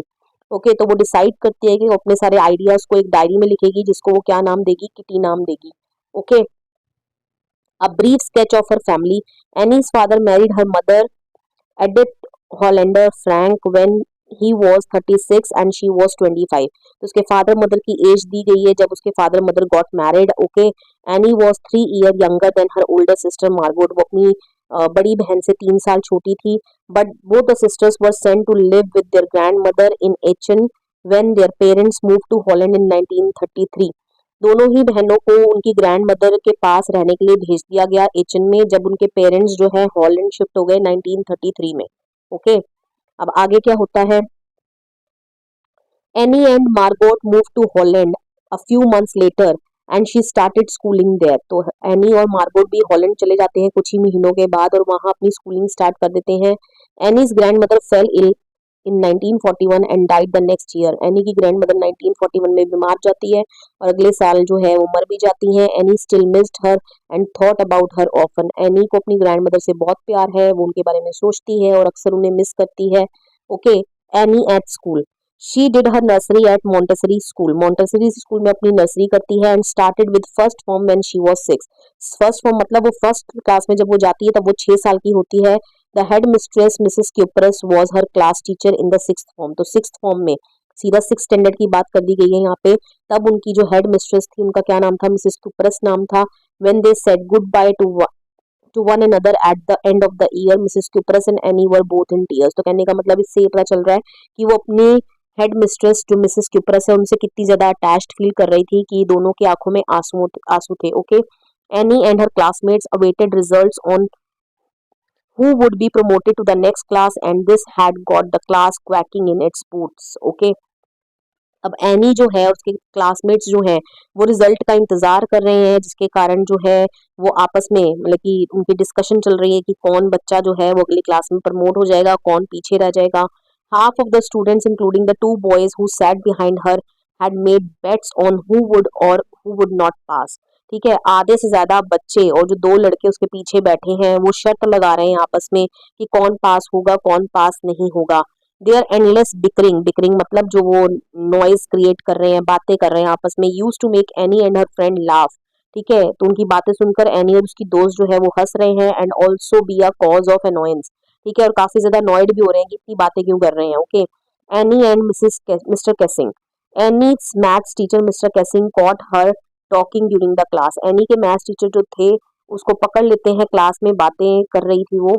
He assigned her to write an essay titled a chatterbox as punishment. अब वो क्या करते हैं, एनी को एक ऐसे लिखने को दे देते हैं एज अ पनिशमेंट किस टॉपिक के ऊपर? चैटर बॉक्स के ऊपर। Okay. Anne wrote a humorous essay arguing that she inherited her talkativeness from her mother and hence it is out of her control। तो वो अपने ऐसे में लिखती है कि उसने इस आदत को अपनी मदर से जो है इनहेरिट किया है और वो इस आदत को क्या कर सकती है, उसके कंट्रोल के बाहर है। She was caught talking again and in the next lesson and this time she had to write on incorrigible chatterbox। Okay. तो अगली बार भी वो अपनी क्लास में बात करते हुए पकड़ी जाती है और इस बार उसके जो सर हैं उसको जो मिस्टर कैसिंग है वो एक नए टॉपिक के ऊपर ऐसे लिखने को देते हैं और वो इस बार क्या टॉपिक होता है? N इनकरेजिबल chatterbox. इनकरेजिबल मतलब जिसको सुधारा ना जा सके। The third time Mr Keesing asked her to write him another essay titled quack quack quack said mistress chatterbox. अब तीसरी बारी वो उसको इस टॉपिक के ऊपर जो है एस्से लिखने को दे देते हैं। Anne used his her friend Sanne's help to write the essay completely in verse form. Okay, अब एनी जो है इस बारी अपनी इस एस्से को लिखने के लिए अपनी एक फ्रेंड की मदद लेती है, ठीक है, और इसको एक पोएट्री की फॉर्म में लिखती है। It was about a mother duck and a father swan with 3 baby ducklings who were bitten to death by the father because they crack too much. तो ये एस्से किस पर वो लिखती है, जो पोएट्री लिखती है उसमें कौन कौन करेक्टर है, मदर डक है, फादर स्वैन है, उनके 3 बेबी डकलिंग्स हैं जिनको जो उनके फादर हैं वो मौत के घाट उतार देते हैं। क्यों? क्योंकि वो बहुत ज्यादा क्वैक करते हैं। Mister casing burst out laughing on reading the pome. ठीक है, मिस्टर केसिंग की हंसी छूट जाती है जब वो जो ये पोम को पढ़ते हैं। And read it out to her class and a few other classes as well. तो वो ना ही सिर्फ एनी की क्लासमेट्स को, वो बाकी भी क्लासेस में उसकी लिखी हुई पोएट्री जो है सुनाते हैं। Any says that mister casing did not bother her any more. अब उस दिन के बाद से मिस्टर केसिंग उसको बिल्कुल परेशान नहीं करते हैं, but on the other hand he was always cracking jokes in the class. तो कहने का मतलब एनी अपनी इंप्रेसिव राइटिंग से अपने सर के अंदर, मिस्टर केसिंग के अंदर एक बड़ा बदलाव लाने में सक्सेसफुल रहती है। Okay, clear. चलिए अब आगे बढ़ते हैं। तो सिग्निफिकेंट मॉरल्स पर आ गए हैं हम। सिग्निफिकेंट मॉरल क्या है कि writing a diary helps one to pen all thoughts on paper. It can be your dearest friend who is always ready to listen to you. कहने का मतलब पेपर आपका सबसे डियरेस्ट फ्रेंड हो सकता है जो आपकी हर एक बात सुनने के लिए क्या रहता है, तैयार रहता है। Teacher should always discipline their students but they should also let students speak their minds. ठीक है, तो टीचर को क्या होना चाहिए, ओपन माइंडेड होना चाहिए, मतलब कि उनको बच्चों को डिसिप्लिन में भी मेंटेन करके रखना है। ठीक है, और स्टूडेंट्स को इतनी आज़ादी भी होनी चाहिए कि जो वो उनके माइंड में है उसको वो एक्सप्रेस कर सकें। Okay, clear. तो ये बाकी के भी मॉरल्स आप पढ़ लेना। बढ़ते हैं नेक्स्ट चैप्टर की ओर, that is a baker from Goa. Okay, तो बेकर फ्रॉम गोवा में जो है यहाँ पर चैप्टर इन डिटेल, क्योंकि करेक्टर तो कोई है ही नहीं यहाँ पे। ओके, तो चैप्टर इन डिटेल में क्या दिया हुआ है हमें, अ बेकर सिग्निफिकेंस, बेकर की सिग्निफिकेंस की बात की गई है। A baker played a significant role in Goan village. तो बेकर का एक बहुत ही महत्वपूर्ण रोल है जो बेकर प्ले करता है। One example of Portuguese culture heritage is the Goan baker. Okay, तो जो पोर्तुगीज थे ये अपने साथ ब्रेड लेकर आए थे। ठीक है, तो हाँ ये ही लिखा है यहाँ पे कि पोर्तुगीज कल्चर जो है वो आज भी एग्जिस्ट करता है। ओके, जो अपने साथ ब्रेड लेकर आए थे वो आज भी एग्जिस्ट करती है। ठीक है, the son pursued his profession after the death of his father. ठीक है, तो कहने का मतलब आज भी जो बेटा है वो अपने फादर के प्रोफेशन को आगे कैरी फॉरवर्ड कर रहा है। The third and jingle of the baker's bamboo stick could still be heard. ठीक है, थर्ड मतलब जो वो आवाज करता है अपने बैम्बू के साथ, जिंगलिंग भी आवाज है। ठीक है, बैम्बू स्टिक के जो उसका अराइवल जो है अनाउंस करता है वो आज भी सुनाई देती है गोवन विलेज में। Okay, the author remembers his childhood days. अब चाइल्डहुड में क्या होता था, the baker visited twice a day during the narrator's childhood. कितनी बारी विजिट करता था, 2 बारी विजिट करता था। ठीक है, कब कब, once when he set out to sell his bread in the morning, जब एक बारी वो सुबह अपनी ब्रेड बेचने के लिए निकलता था। And later when he return with his empty basket, और दूसरी बार जब आते बारी अपनी खाली बास्केट के साथ वो वापस आता था। The sound of his stick thudding and jingling had the kids to go outside to greet him. ठीक है, तो उसकी आवाज सुन के ही बैम्बू की सब बच्चे बाहर दौड़ जाते थे उसको ग्रीट करने के लिए। The bread bangles which were occasionally composed of sweet bread thrilled them. Okay, तो वो किसके लिए दौड़ते थे, ब्रेड बैंगल्स के लिए दौड़ते थे जिसको वो काफी प्यार करते थे। The maid servant receive the loaves of bread from the baker. जो मेड सर्वेंट थी वो क्या रिसीव करती थी, लॉव्स ऑफ ब्रेड। ओके, अब आगे क्या होता है हमारा, यहाँ पर करेक्टर का मूड कैसा है, नॉस्टैल्जिक है, कहने का मतलब अपने बीते हुए कल को याद कर रहा है और काफी खुश है। Okay, clear. आगे बढ़ते हैं, the importance of bread in the Goan culture. ठीक है, ब्रेड की क्या इंपॉर्टेंस है, marriage represents one nothing without delicious bread known as बोल। ठीक है, मैरिज के तोहफे जो हैं उनका कोई अस्तित्व नहीं है बिना डिलीशियस ब्रेड के, जिसका क्या नाम है, बोल। Sandwiches were prepared by the lady of the house for her daughter's engagement. जिस भी लेडी के घर में उसकी बेटी की एंगेजमेंट होगी तो वो क्या प्रिपेयर करेगी, सैंडविचेस प्रिपेयर करेगी, जिसके लिए ब्रेड की जरूरत पड़ेगी। Okay, for Christmas and other celebrations बोलिनास and cakes were required. Okay, the baker's clothing style and standard of living. अब उसके बारे में कुछ दिया हुआ है आपके चैप्टर में। During the old days the baker wore a one piece dress called kabai. ठीक है, पुराने दिनों में क्या पहना करता था, वन पीस सिंगल ड्रेस जिसका क्या नाम था, kabai, that reach to his knees, जो उसके घुटनों तक आती थी। Later they started wearing shirt and half pants. लेकिन बाद में उन्होंने क्या पहनना शुरू कर दिया, शर्ट्स एंड हाफ पैंट्स। ठीक है, जो कहाँ तक जाती हैं, that reach down to their knees. ठीक है, उनके नीज के नीचे तक। Okay, if someone was seen wearing half pants they were compared to a पैडर और बेकर, ठीक है, अगर आज भी कोई हाफ पैंट्स डाले नजर आ जाता है तो उसका कंपैरिजन किसके साथ किया जाता है, पैडर के साथ किया जाता है, पैडर मतलब baker. Okay, in the past baking was a lucrative occupation, ठीक है, लुक्रेटिव मतलब काफी ज्यादा फायदेमंद, ठीक है, money making. Baker's family never went hungry, baker की फैमिली कभी भूखी नहीं सोती, they always had a joyful affluent countenance, ठीक है, उनके काफी मजे वाले दिन रहते हैं, ठीक है, उनको कभी पैसों की तंगी नहीं देखनी पड़ती, एफ्लुएंट मतलब वही होता है। Even now people who resemble jackfruit are compare to the bakers, जो आज भी लोग किसके तरह रिजेंबल करते हैं, jackfruit like appearance baker की मानी जाती है, जैक फ्रूट जैसे देखते हो ना, कटल का फल कितना मोटा होता है, ठीक है, तो ऐसे ही बेकर को माना जाता है कि वो उनकी फैमिली क्या होती है, काफी प्रॉस्परस होती है। ओके क्लियर, तो यहाँ हमारा ये चैप्टर जो है क्लियर हो जाता है। नेक्स्ट इसका पार्ट है कुर्ग। अब देखते हैं कुर्ग के बारे में क्या बताया गया है, कुर्ग के बारे में क्या दिया गया है, अभी इसी पेज पर है ये, द ब्यूटी ऑफ कुर्ग, ठीक है, ब्यूटी कुर्ग की एक्सप्लेन की गई है। Coorg also known as Kodagu is a region of gently sloping hills that is located halfway between Mysore और बेंगलोर के बीच में ये लोकेट करता है, ठीक है। It is covered with coffee plantation, spices and evergreen forest, rain forest, ये चीजें यहाँ पर हैं, इसको याद कर लेना। It is a home to proud race of martial man, gorgeous women and untamed animals, ठीक है, तो यहाँ पर कौन कौन आपको मिलेंगे, प्राउड रेस मिलेगी मार्शल मैन की, ठीक है, जिनका फाइट से लेना देना होता है, ठीक है, gorgeous women and untamed animals. Okay, the best time of the year यहाँ पर विजिट करने का बेस्ट टाइम क्या है, the monsoon receive heavy rainfall, ठीक है, मॉनसून में यहाँ पर अच्छी खासी बारिश होती है, and it keeps many visitors away, ठीक है, विजिटर्स को ये दूर ही रखती है, नहीं उस वक्त वहाँ पर विजिट किया जा सकता। The best weather is between September and March, वहाँ पर बेस्ट वेदर विजिट करने का क्या है, सितंबर एंड मार्च के बीच में। When the air smells of invigorating coffee, ठीक है, एयर में भी किसकी स्मेल आती है, कॉफी की, coffee estates and colonial bungalows stand tucked under tree canopies in prime corners. Okay, चलिए नेक्स्ट क्या है आगे, द पीपल ऑफ कुर्ग, ये ठीक है, दिस इज इंपॉर्टेंट, यहाँ से आ सकता है क्वेश्चन, ठीक है। The fiercely independent people of Coorg are possibly of Greek and Arabic descent, ठीक है, तो जो कुर्ग के लोग हैं उनको कहाँ किनका वंशज माना जाता है, ग्रीक और अरेबिक डिसेंट माने जाते हैं ये। वन स्टोरी इज गोड that the part of Alexander army moved south and settled here when return became impractical, तो एक ऐसी स्टोरी है कि अलेक्जेंडर की आर्मी जब कब्जा करने के लिए आई यहाँ पे साउथ के टूवर्ड्स, तो वो यहीं सेटल हो गए जब उनका रिटर्न जो है इम्प्रैक्टिकल, मतलब कि वापस मुड़ना काफी इम्पॉसिबल हो गया। These people married amongst the locals and their culture is distinct from the Hindu main stream, तो ये जो लोग हैं अपने लोकल्स में ही शादी करते हैं और उनका जो कल्चर है, जो मेन हिंदू लोग है ना, इंडियन हिंदू है, उनसे काफी अलग है इनका culture. The long black coat known as kuppia which has an embroidered waist belt, ठीक है, तो ये क्या डालते हैं, कुपिया डालते हैं, ठीक है, जो कि क्या है, एक लंबा सा कोट है with embroidered waist belt. Okay, it resembles the keffiyeh Warne bye Arabs and the Kurds, ठीक है, और ये किसको रिजेंबल करता है, कुफिया को रिजेंबल करता है। ओके, जो कौन डालते हैं, अरब के लोग डालते हैं।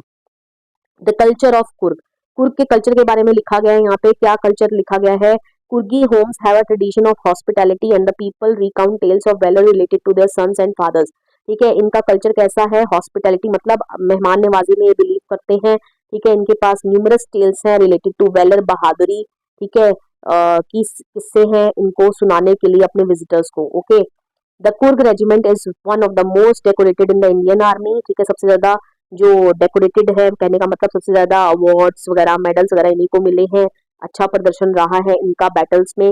The first chief of Indian army general Cariappa was Coorgi. Coorgis और Kodavus are the only people in India permitted to carry firearms without a licence, ठीक है, इनको फायर आर्म्स मतलब हथियार ले जाने की परमिशन है बिना किसी लाइसेंस के।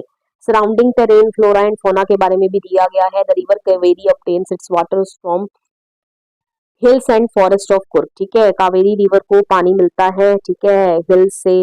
ओके, महासी जो है एक बड़ी सी फ्रेश वाटर फिश है जो यहाँ पाई जाती है।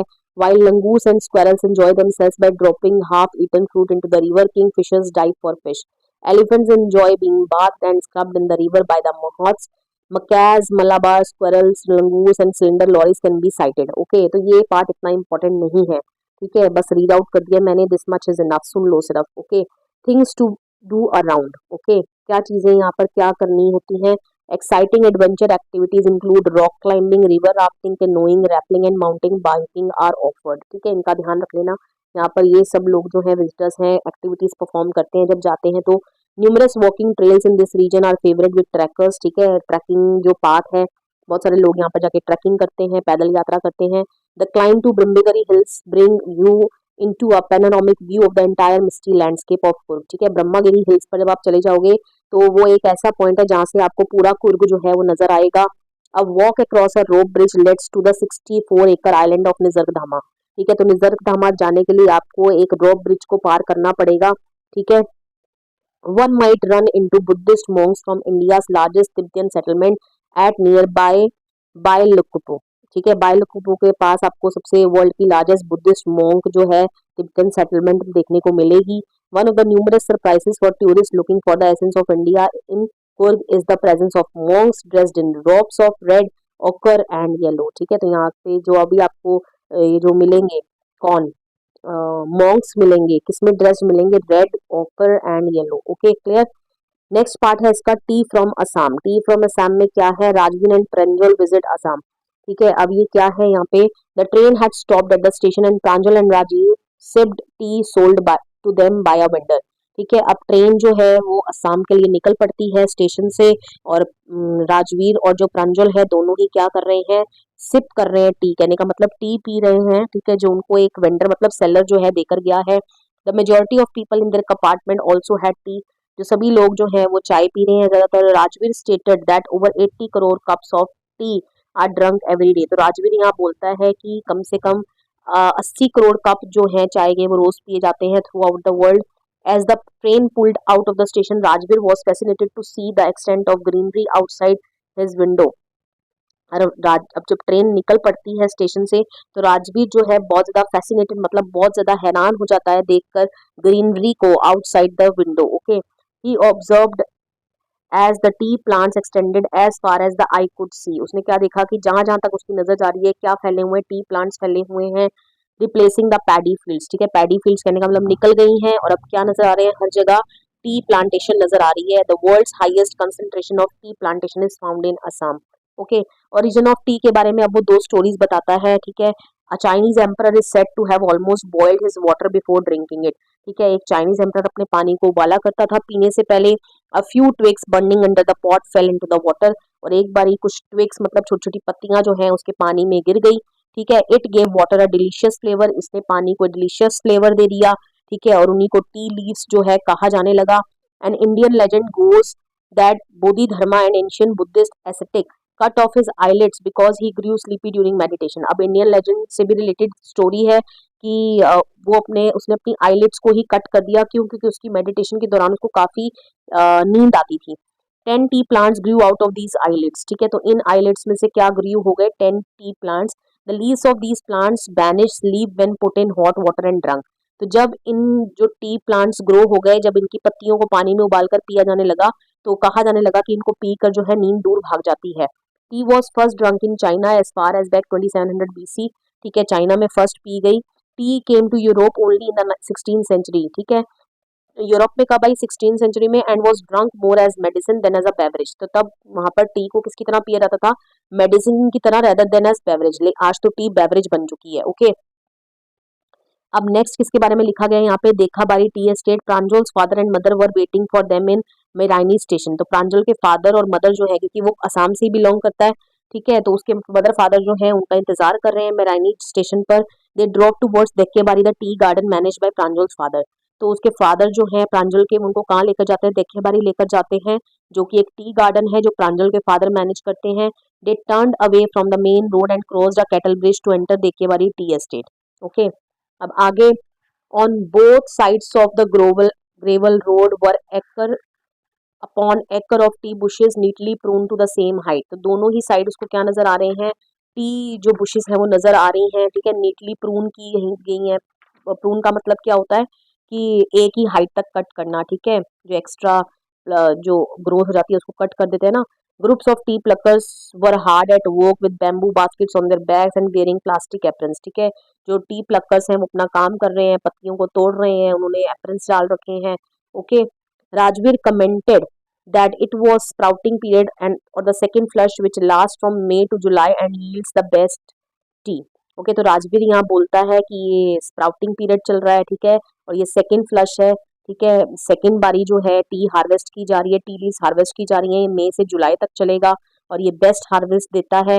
Pranjal father was impressed with Rajvir knowledge, और प्रांजल के फादर काफी इम्प्रेस्ड होते हैं कि राजवीर यहाँ आने से पहले बहुत सारी नॉलेज लेकर आया है, and complimented him saying he had done his homework before coming, और वो उसको ये कॉम्प्लीमेंट देते हैं कि उसने यहाँ आने से पहले अपना क्या करा है, होमवर्क पूरा करके आया है। Okay, clear. तो सिग्निफिकेंट मॉरल क्या है कि एवरी स्टेट रीजन और एरिया हैज यूनिक स्टोरी और a peculiar thing about it to tell. Okay, आपको समझ आ ही गया होगा। The old tradition add prestige to the rich heritage of the country. Okay, बाकी के भी आप रीड कर लेना। चलिए बढ़ते हैं नेक्स्ट चैप्टर की ओर। नेक्स्ट चैप्टर है आपका ऑटर वाला चैप्टर। ठीक है, चलिए बढ़ते हैं नेक्स्ट चैप्टर की ओर, which is Mijbil the otter. तो यहाँ पर आपके दो करेक्टर कौन है? First is Maxwell. मैक्सवेल के बारे में क्या बताया गया है? That he did not get annoyed by Mijbil mischief. ठीक है, मैक्सवेल जो है, मिचबिल जो एक ऊद बिलाव होता है, ये फोटो बनी हुई है इसकी। ठीक है, इसके मिस्चीफ मतलब शरारतों से बिल्कुल भी दुखी नहीं होता है। ही लव्ड एनिमल्स, इसको एनिमल्स बहुत पसंद हैं। And he was a conscientious and careful pet owner. ठीक है, कंसाइंशियस मतलब काफी ध्यान रखने वाला। ठीक है, केयरफुल पेट ऑनर है। Following the death of his beloved dog Jane, Maxwell decides to adopt an unusual pet such as an otter. ठीक है, उसके डॉग की मौत के बाद वो एक नया पेट रखने की सोचता है जिसका नाम क्या है? ऑटर है।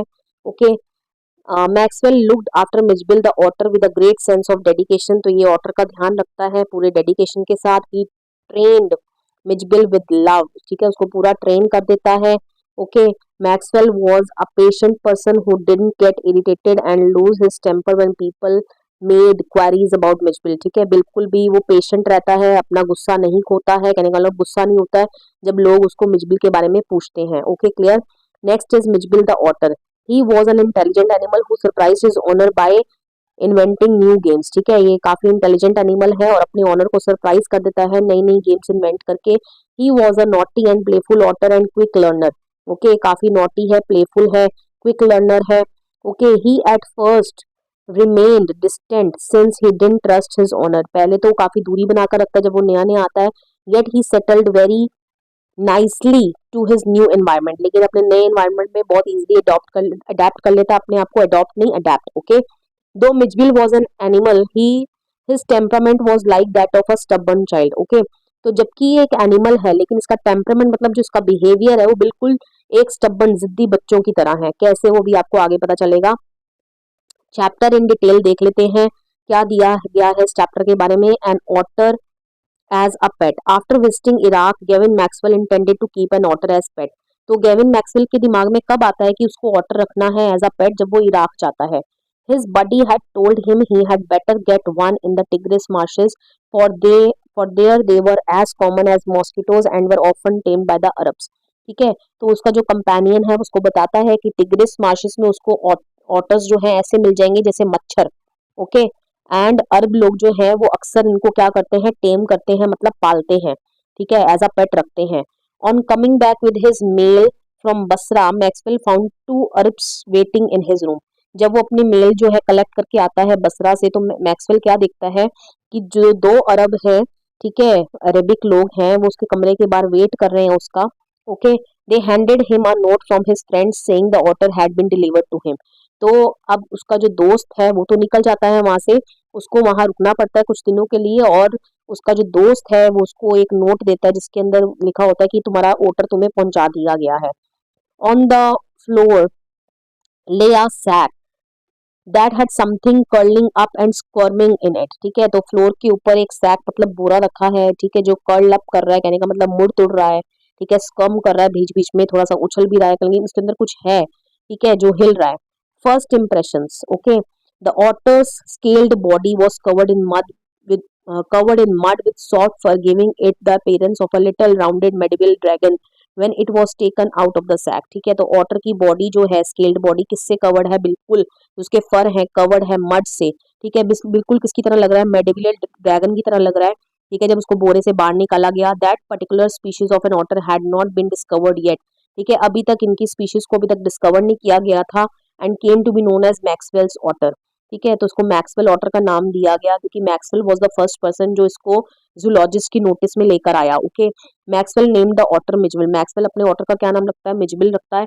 In the first 24 hours Mijbil avoided Maxwell and remained neutral, neither hostile nor friendly. तो पहले 24 घंटे तो ऑटर कैसा रहता है? न्यूट्रल रहता है, ना कि ज्यादा फ्रेंडली होता है, ना हॉस्टाइल मतलब unfriendly. Okay, late in the evening on the second night Mijbil snuggled up on the author's bed between his knees. लेकिन अगली late in the evening in the second, लेकिन दूसरी ही रात ही मिजबिल क्या करता है, क्या देखता है कि ऑटर जो है उसके नीज है ना, क्रूक ऑफ द नीज में आकर क्या हो गया है? सो गया है।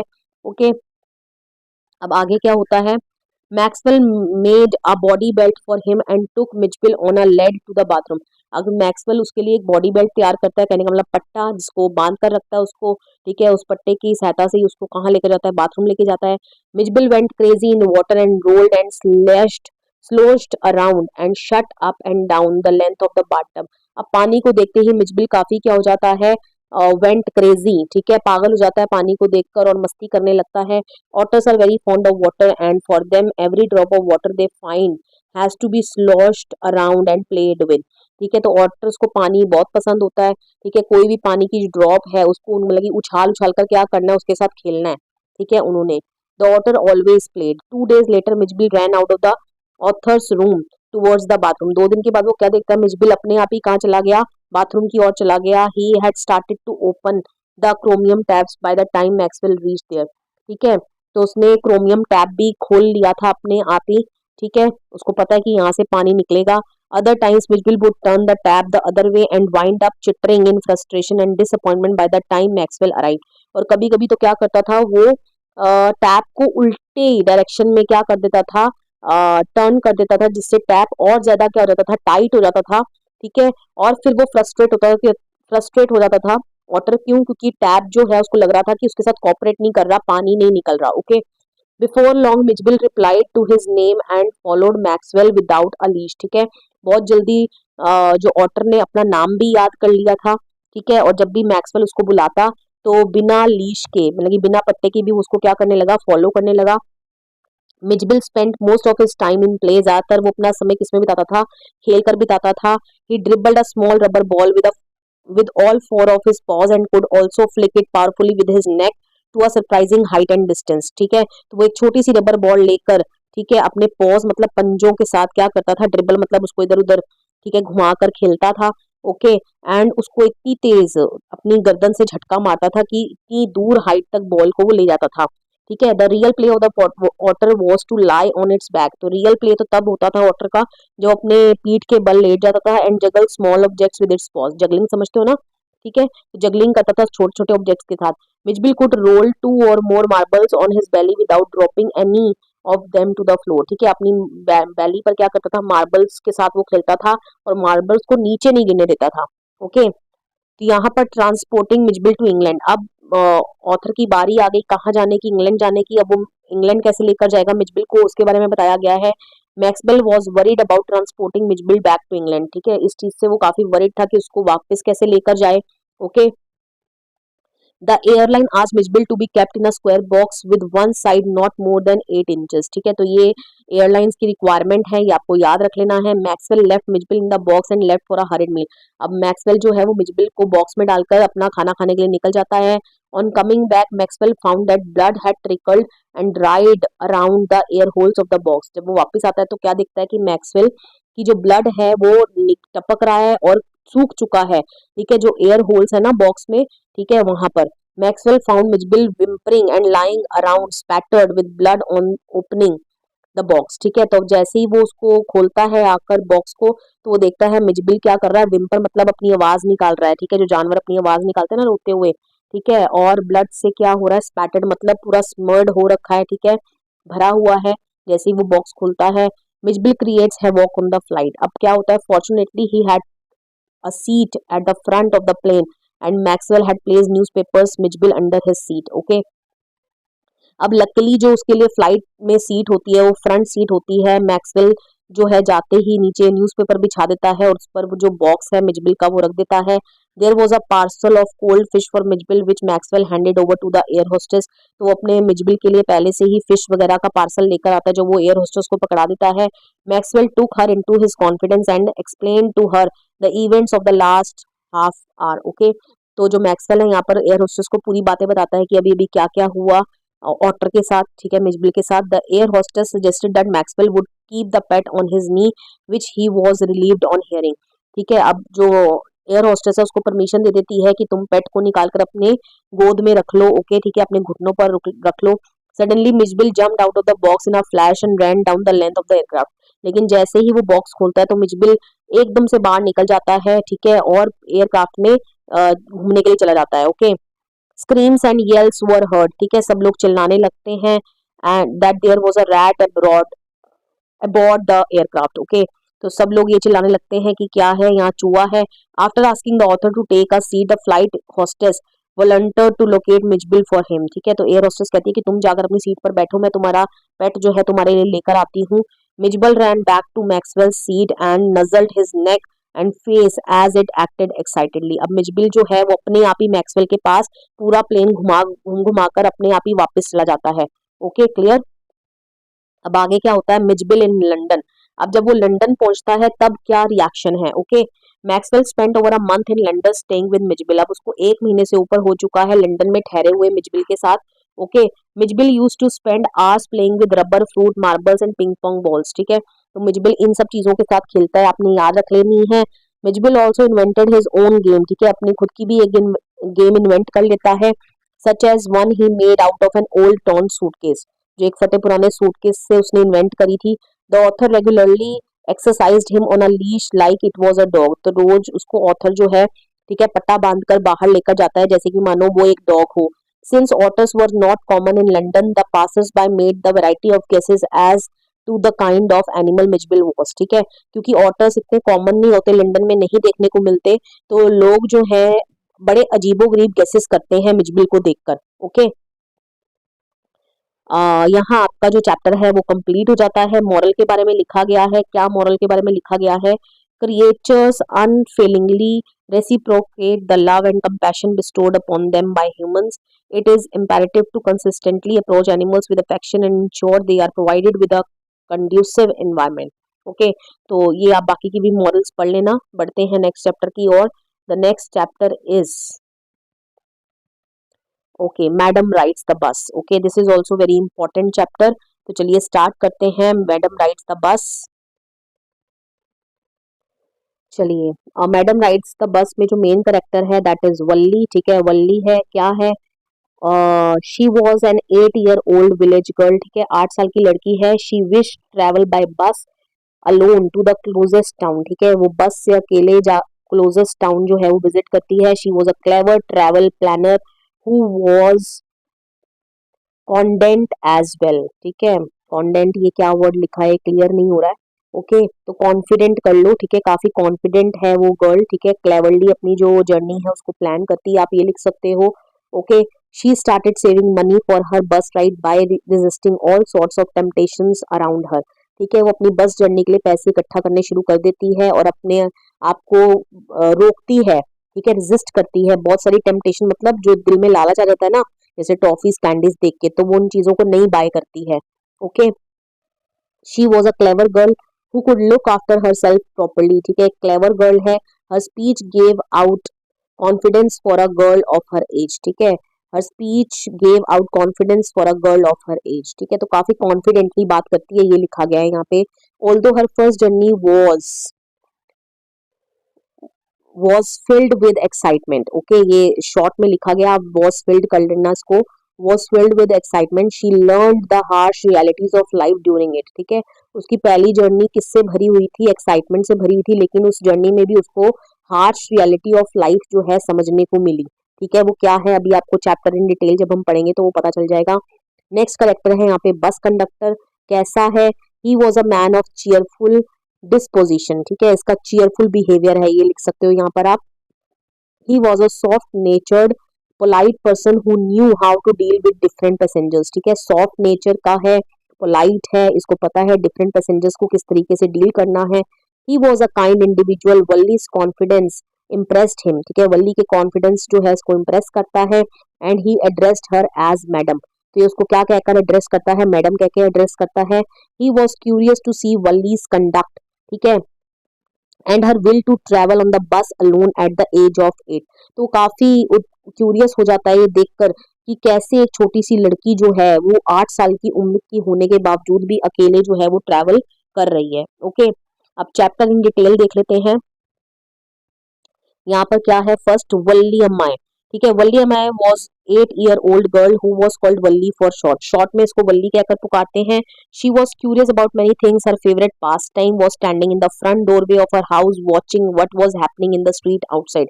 उसका फेवरेट पास टाइम क्या है कि वो अपने घर के मेन डोर पर खड़ी हो जाती है और बाहर सड़क पर देखती रहती है कि बाहर क्या चल रहा है सड़क पर। She did not have playmates of her age to play with, ठीक है, उसके कोई प्लेमेट्स नहीं है। And this is how she spend her time, और इस तरीके से वो अपने जो टाइम है उसको स्पेंड करती है। ओके, इसका मूड कैसा है, काफी एक्साइटेड एक्साइटेड है एंड डिजायरस है, डिजायरस मतलब विशफुल, ठीक है, काफी उसकी इच्छा है, क्या इच्छा है कि वो बस राइड करे। ओके, अब आगे क्या होता है, Wally's favorite part of the day. The most fascinating thing of all was the bus that traveled between her village and the nearest town. ठीक है, जो मोस्ट फैसिनेटिंग पार्ट है पूरे दिन में वो जो एक बस दिखती है जो उसके विलेज से नियरेस्ट टाउन जाती है। It pass through her street each hour, ठीक है, हर घंटे में उसको दिखाई देती है। Going to the town and once coming back, एक बारी वो अपने उसके विलेज से निकलती है टाउन के लिए और एक बारी वो वापस आती है। The sight of the bus, which was filled with each time with new set of passengers, was a source of unending joy for Valli. ठीक है, तो हर बारी उसको नए सेट ऑफ पैसेंजर जो है बैठे हुए नजर आते हैं जिसको देखकर उसको काफी मजा आता है। Even for a single ride she yearned to take the bus, ठीक है, वो चाहती है कि काश वो सिर्फ एक बारी जाए, ठीक है, लेकिन वो बस राइड जो है वो एंजॉय करना चाहती है। If one of her friends happened to ride the bus and tried to describe the sights of the town to her, Valli would be too jealous to listen and would shout in English, proud, proud. Neither she nor her friends really understand the meaning of the word, but they used it often as a slang expression of disapproval. Okay. अब जब भी उसकी कोई friend जो है अगर वो बस राइड कर कर आती है और उसको डिस्क्राइब करने की कोशिश करती कि शहर जो है टाउन देखने में कैसा लगता है, तो वल्ली काफी जेलस फील करती और बिल्कुल भी मना कर देती बताने से कि नहीं मुझे मत बताओ, क्योंकि वो चाहती थी कि वो खुद जाकर उन चीजों को एक्सपीरियंस करे, ठीक है, ना कि किसी से उसके बारे में सुने। तो वो क्या बोलती उनको चुप करवाने के लिए, प्राउड प्राउड, ठीक है, जबकि इस वर्ड का मीनिंग उसको खुद भी नहीं पता, लेकिन ये साफ समझ में आ गया है, ये एक स्लैंग एक्सप्रेशन है जो उसका डिसअप्रूवल शो कर रहा है कि वो नहीं चाहती कि वो उसको टाउन के बारे में बताएं। Okay, Valli makes a plan, अब यहाँ पर वल्ली जो है प्लान बनाती है। Valli made up an elaborate plan to ride the bus, ठीक है, पूरा अच्छा खासा प्लान बनाती है। She discovered that the town was 6 miles distant and the fare was 30 paisa one way. उस क्या क्या चीजें वो कलेक्ट करती है इन्फॉर्मेशन की, जो टाउन है वो 6 माइल्स अवे है और एक एक साइड की जो फेयर है दैट इज 30 पैसा। She understood that the ride took 45 minutes and if she paid 30 पैसे more she could ride back home on the same बस, ठीक है, तो समझ लेती है कि एक साइड के 45 मिनट्स लगते हैं ट्रैवल करने में, ठीक है, और अगर वो बस में बिना उतरे दूसरे 30 पैसे दे तो वो सेम बस पे वापस आ सकती है। A little boy stopped the bus as it was leaving the village on a lovely spring day, ठीक है, एक छोटी सी लड़की की आवाज जो है बस को रोकती है, ठीक है। When the bus stopped, Valli got up onto it, ठीक है, जब बस रुकती है तो वल्ली चला जाती है, बस पर चढ़ जाती है। The conductor was cheerful man who called her madam, conductor उसको मैडम कह के एड्रेस करता है and requested that she take a front seat, और उसको बोलता है कि तुम फ्रंट सीट पर जाके बैठ जाओ। The other passengers were looking at Valli and laughing with the conductor which made her shy, ठीक है, बाकी पैसेंजर्स जो हैं वो उसका मजाक उड़ा रहे हैं, उस पर हंस रहे हैं इतनी छोटी सी लड़की को देखकर, ठीक है, जिसके कारण वो भी शर्मा जाती है। She avoided everyone's eyes and took her seat, ठीक है, सबको अवॉइड करते हुए अपनी सीट पर बैठ जाती है।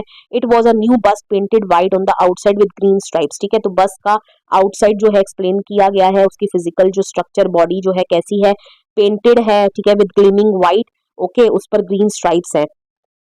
Directly in front of her was a beautiful clock, उसके बिल्कुल सामने क्या है, एक ब्यूटीफुल क्लॉक है। And the seats were soft and luxurious, ठीक है, सीट्स कैसी हैं, सॉफ्ट एंड लग्जरियस हैं। She devoured everything with her eyes, devoured मतलब हर एक चीज का आनंद ले रही है वो अपनी आंखों से। Okay, Valli is annoyed by her co passenger, Valli got up from her seat to take closer look at the scenery outside since she was unable to see it, ठीक है, अब वल्ली जो है वो अपनी बाहर देखने के लिए ना अपनी सीट पर उठ खड़े हो जाती है, क्यों, क्योंकि जो सीट का निचला हिस्सा उस पर ब्लाइंड मतलब पर्दे लगे हैं जो उसकी जो बाहर की जो सीन है उसको ऑब्स्ट्रक्ट कर रहे हैं, विजन को ऑब्स्ट्रक्ट कर रहे हैं। And elderly passenger chastised her for not staying in her seat, ठीक है, उसको क्या मतलब डांटती है, ठीक है, कि बैठ जाओ अपनी सीट पर। She inform the older gentleman that she was not a child because she was irritated at being viewed as immature, ठीक है, तो वो जेंटलमैन को क्या बोलती है कि यहाँ पर मैं बच्ची नहीं हूँ, ठीक है, क्योंकि सब लोग उसको इमेच्योर गर्ल के रूप में देख रहे हैं, उसको बच्चा बच्चा कहकर एड्रेस कर रहे हैं, और वो इस चीज से बिल्कुल खुश नहीं है। The conductor made fun of her saying she was a grown up madam. अब यहाँ पर कंडक्टर उसका मजाक बनाता है, क्या बोलकर कि ये तो ग्रोन अप मैडम है। And this annoyed her even more, और इससे वो बिल्कुल और ज्यादा परेशान हो जाती है। And elderly women asked her if she was travelling alone, एक एल्डरली वुमेन उससे आकर पूछती है कि क्या वो अकेले ट्रैवल कर रही है।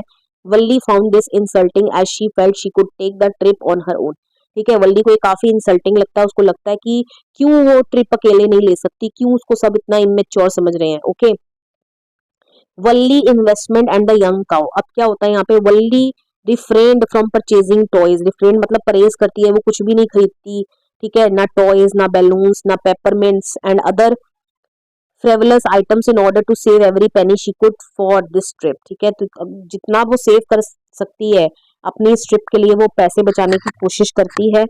Okay, when her mother was taking a nap in the afternoon she had sneaked out of the house, ठीक है, वो छुपके छुपाते जब उसकी मदर दिन में सो रही थी तो वो घर से निकल जाती है बाहर, ठीक है। Valli saw a cow running with its tail high in the air in front of the bus right in the middle of the road, ठीक है, तो वो एक काऊ को भागते हुए देखती है जो अपनी पूंछ को ऊपर करके बिल्कुल बस के आगे आगे ही दौड़ रही है, सड़क के बीचों बीच।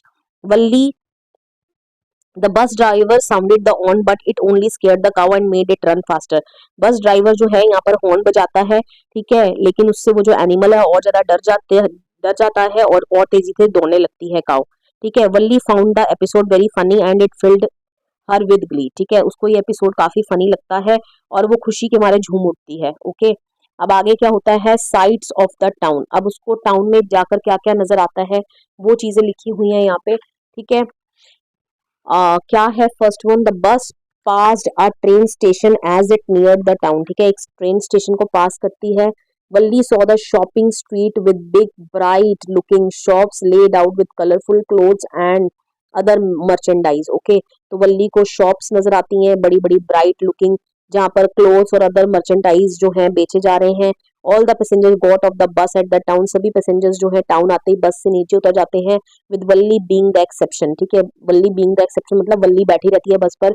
She was afraid to explore the town on her own, ठीक है, तो वो टाउन नीचे जाकर एक्सप्लोर करना नहीं चाहती क्योंकि वो काफी डर रही है। Okay, the conductor offered to buy her a cold drink but Valli declined because she had enough money for her return trip. अब कंडक्टर यहाँ पर उसको जो है वो कोल्ड ड्रिंक करता है लेकिन वल्ली मना कर देती है, क्यों, क्योंकि उसके पास सिर्फ इतने ही पैसे हैं जिससे वो अपनी रिटर्न जर्नी की टिकट खरीद सकती है। ओके, चलिए आगे देखते हैं वल्लीज रिटर्न ट्रिप। अब रिटर्न ट्रिप में क्या होता है, on her way back home she was not board in the slightest and looked at everything with same excitement. बिल्कुल भी नहीं वो बोर होती है, सभी चीजों को ऐसे ही वो देखती है जितनी एक्साइटेड वो फर्स्ट गो में थी उतनी एक्साइटेड वो सेकंड गो में है।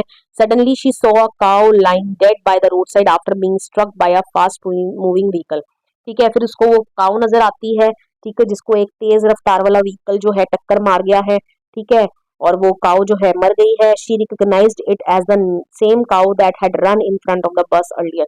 अब वो उस काऊ को पहचान लेती है, वो वही गाय है जो उनकी बस के आगे आगे दौड़ रही थी, ठीक है, जब वो टाउन जा रहे थे। Valli was overcome by sadness to see the lovable beautiful creature devoid of life, ठीक है, वो काफी ज्यादा क्या हो जाती है, सैड हो जाती है एक लवेबल ब्यूटीफुल क्रिएचर को देख कर कि कैसे अब वो लाइफलेस हो गई है। Okay, She was no longer enthusiastic about looking outside the window and sat glued to her seat. अब वो उसका सारा एंथुसियाज्म जो है वो फेड अवे हो गया है, ठीक है, वो विंडो के बाहर नहीं देखना चाहती है और वो अपनी सीट के साथ ग्लू हो जाती है, कहने का मतलब टिक कर बैठ जाती है। ओके, अब आगे, back home from excursion. On reaching home Valli found her mother awake and talking to one of her aunts. जब वो घर पहुंचती है तो देखती है उसकी मदर जो है उसकी एक आंट के साथ बात कर रही है। Her mother was talking about how it was impossible to understand everything in the world, ठीक है, उसकी मदर क्या बोल रही है कि कितना इम्पॉसिबल है हर एक चीज को इस दुनिया में समझ पाना, ठीक है, जो उनके आसपास हो रही है।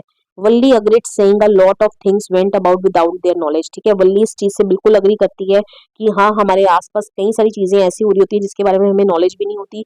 She was alluding to having made a trip to town and back without anybody knowing about it. तो बेसिकली वो अपनी मम्मी के साथ इसलिए अग्री कर रही है क्योंकि वो एक तरीके से मजाक ही बना रही है, वो उस चीज की तरफ इशारा कर रही है क्योंकि वो अभी अभी ट्रिप लेकर आई है, टाउन जाकर आई है, ठीक है, और उसके बारे में किसी को पता भी नहीं है। Okay, clear. विद दिस इसी के साथ आपका ये चैप्टर कंप्लीट हो जाता है। मॉरल के बारे में लिखा गया है, फटाफट से मैं रीड आउट कर देती हूँ। Children are not always ignorant और वल्नरेबल एज एडल्ट्स थिंक, ठीक है, हमेशा चिल्ड्रन ही इमेच्योर नहीं होते, आजकल के बच्चे भी क्या हैं, काफी होशियार हो गए हैं, वल्नरेबल नहीं है, ठीक है, जैसा कि एडल्ट्स उनके बारे में सोचते हैं। They are full of curiosity to explore life around them. Okay, they are keen to experience the things that catch their attention. A person can reach their goals at any age.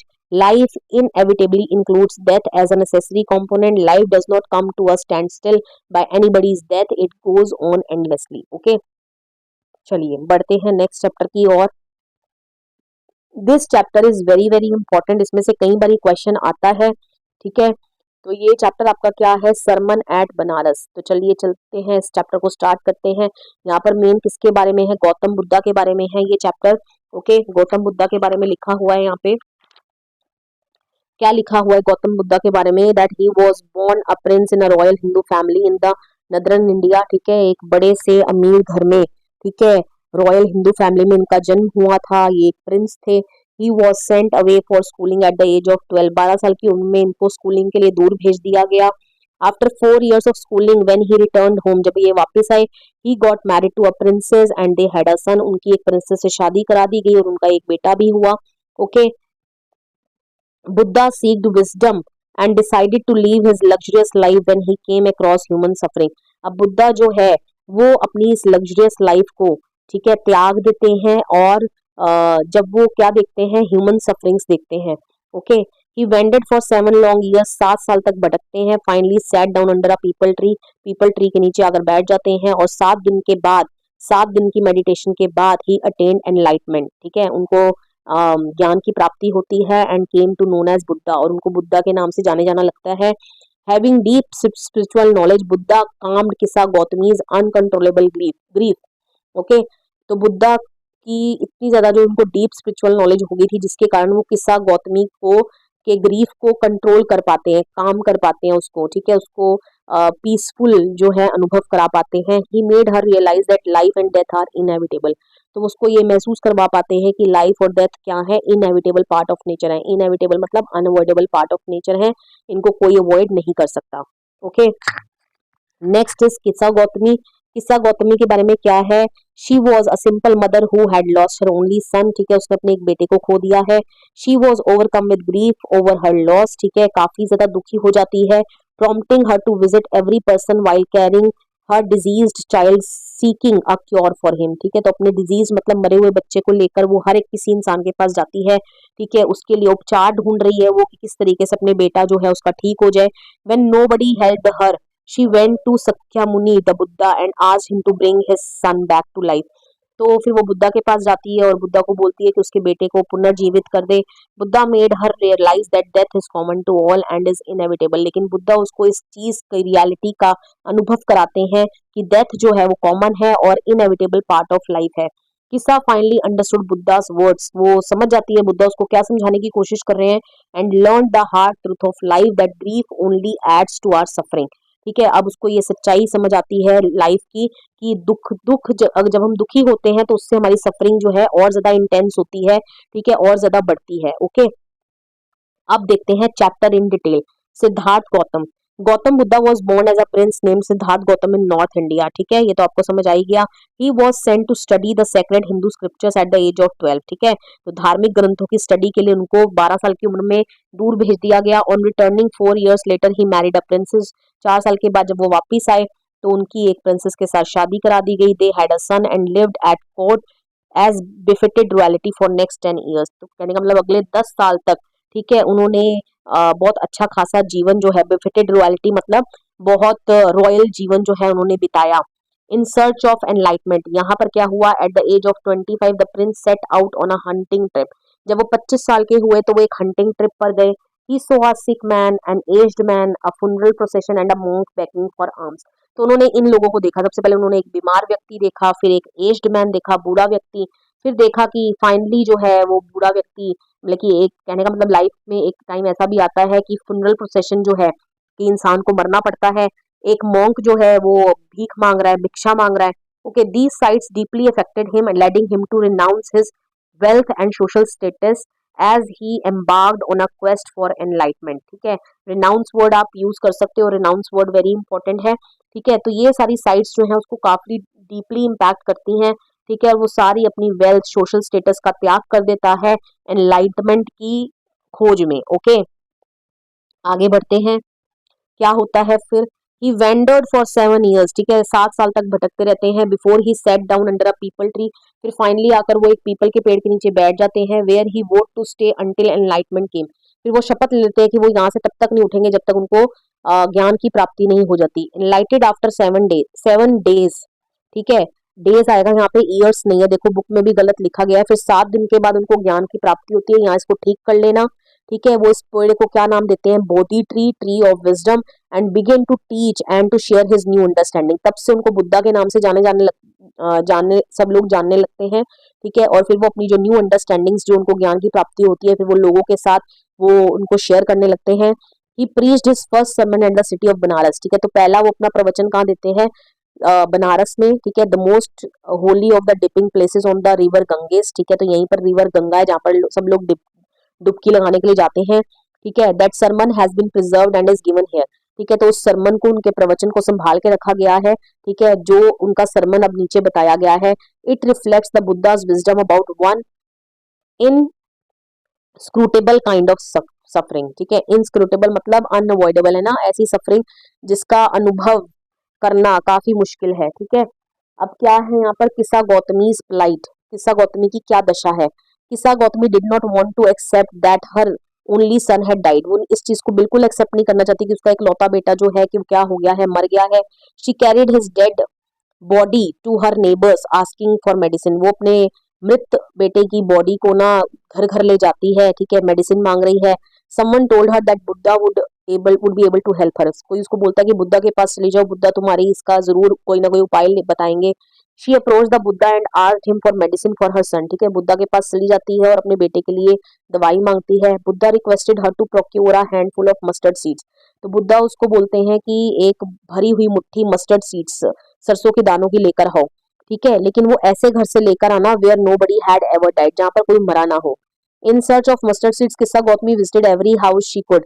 ठीक है, जहां जहां वो जा सकती थी वहां वहां जाती है। Yet in each and had expired someone had experienced death. Okay, लेकिन वो जहां जाती है तो हर एक ने डेथ का तो अनुभव जो है, एक्सपीरियंस सबने ही लिया हुआ है। कहने का मतलब उसको ऐसा घर मिलता ही नहीं है जहां किसी की मौत ना हुई हो।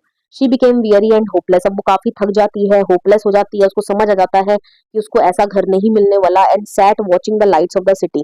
ठीक है, और सड़क के किनारे बैठ जाती है और सिटी लाइट्स को देख रही है। The flickering lights reminded her of transitory life of human beings. ठीक है, जो फ्लिकरिंग लाइट है, ठीक है, जो लाइट जो है जल रही है, बुझ रही है। ठीक है, तो ये उसको रिमाइंड करवाती हैं ह्यूमन बींग्स का ट्रांजिटरी नेचर। ट्रांजिटरी का मतलब होता है temporary nature. Okay, she realise that the death is common to all. फिर उसको रियलाइजेशन होता है कि जो डेथ है ये सबको आनी है एक दिन। And she was selfish to hold on to her grief. और वो काफी ज्यादा सेल्फिश हो रही थी अपने ग्रीफ में, अपने दुख में। She realized that in this valley of desolation there is a path that leads him to immortality, who has surrendered all selfishness। मतलब कि वो ही अमर है जिसने सारी सेल्फिशनेस को क्या कर दिया है? त्याग दिया है। Okay, clear? The Buddha's teaching, human life is filled with troubles, brief in duration and intertwined with pain। ठीक है, तो यहाँ पर बुद्धा ये समझाने की कोशिश करते हैं कि ह्यूमन की जो लाइफ है उनमें दुख है। ठीक है, ब्रीफ इन ड्यूरेशन है, ज्यादा लंबी लाइफ नहीं है। इंटरवाइंड विद पेन, ठीक है, दुख भरा हुआ है इसमें। As ripe fruits are in danger of falling, mortals who are born always in danger of death. ठीक है, जैसे कि पके हुए फल किसी भी वक्त गिर सकते हैं, ऐसी मॉर्टल्स, मॉर्टल्स मतलब हम ह्यूमन बींग्स, हम मॉर्टल्स हैं। ठीक है, हम जब जब हमने जन्म ले लिया, हम किसी भी वक्त डेथ के मुंह में जा सकते हैं।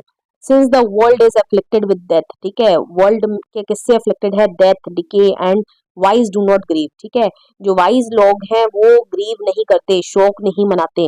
ठीक है, he who seeks out peace should renounce sorrow and make peace with the terms of the world। ठीक है, जिसको क्या करना है, जिसको शांति बनाए रखनी है अपने जीवन में, उसको सौरों को त्यागना पड़ेगा। ठीक है, तभी वो अपने लाइफ में पीसफुल रह सकता है। ओके, और इसी के साथ आपका चैप्टर जो है वो खत्म हो जाता है। सिग्निफिकेंट मॉरल्स लिखे हैं यहाँ पे, क्या मॉरल है? Human life is full of suffering and predicaments. Okay, death is inevitable and is common to all mortals. One can only find peace and consolation after accepting the truth of life and giving up all sorts of selfishness. Grief can lead to physical and emotional distress, and it is impossible to reverse death. Finding solace in avoiding sorrow is the key to achieving peace. Okay, चलिए बढ़ते हैं next chapter की ओर, which is okay the last chapter of this book. ठीक है, जो play है आपका, कौन सा प्ले है? The proposal. ओके, तो चलिए स्टार्ट करते हैं इस चैप्टर को। थोड़ी सी ब्रेक ले लेती हूँ मैं, आप वीडियो में बने रहिएगा।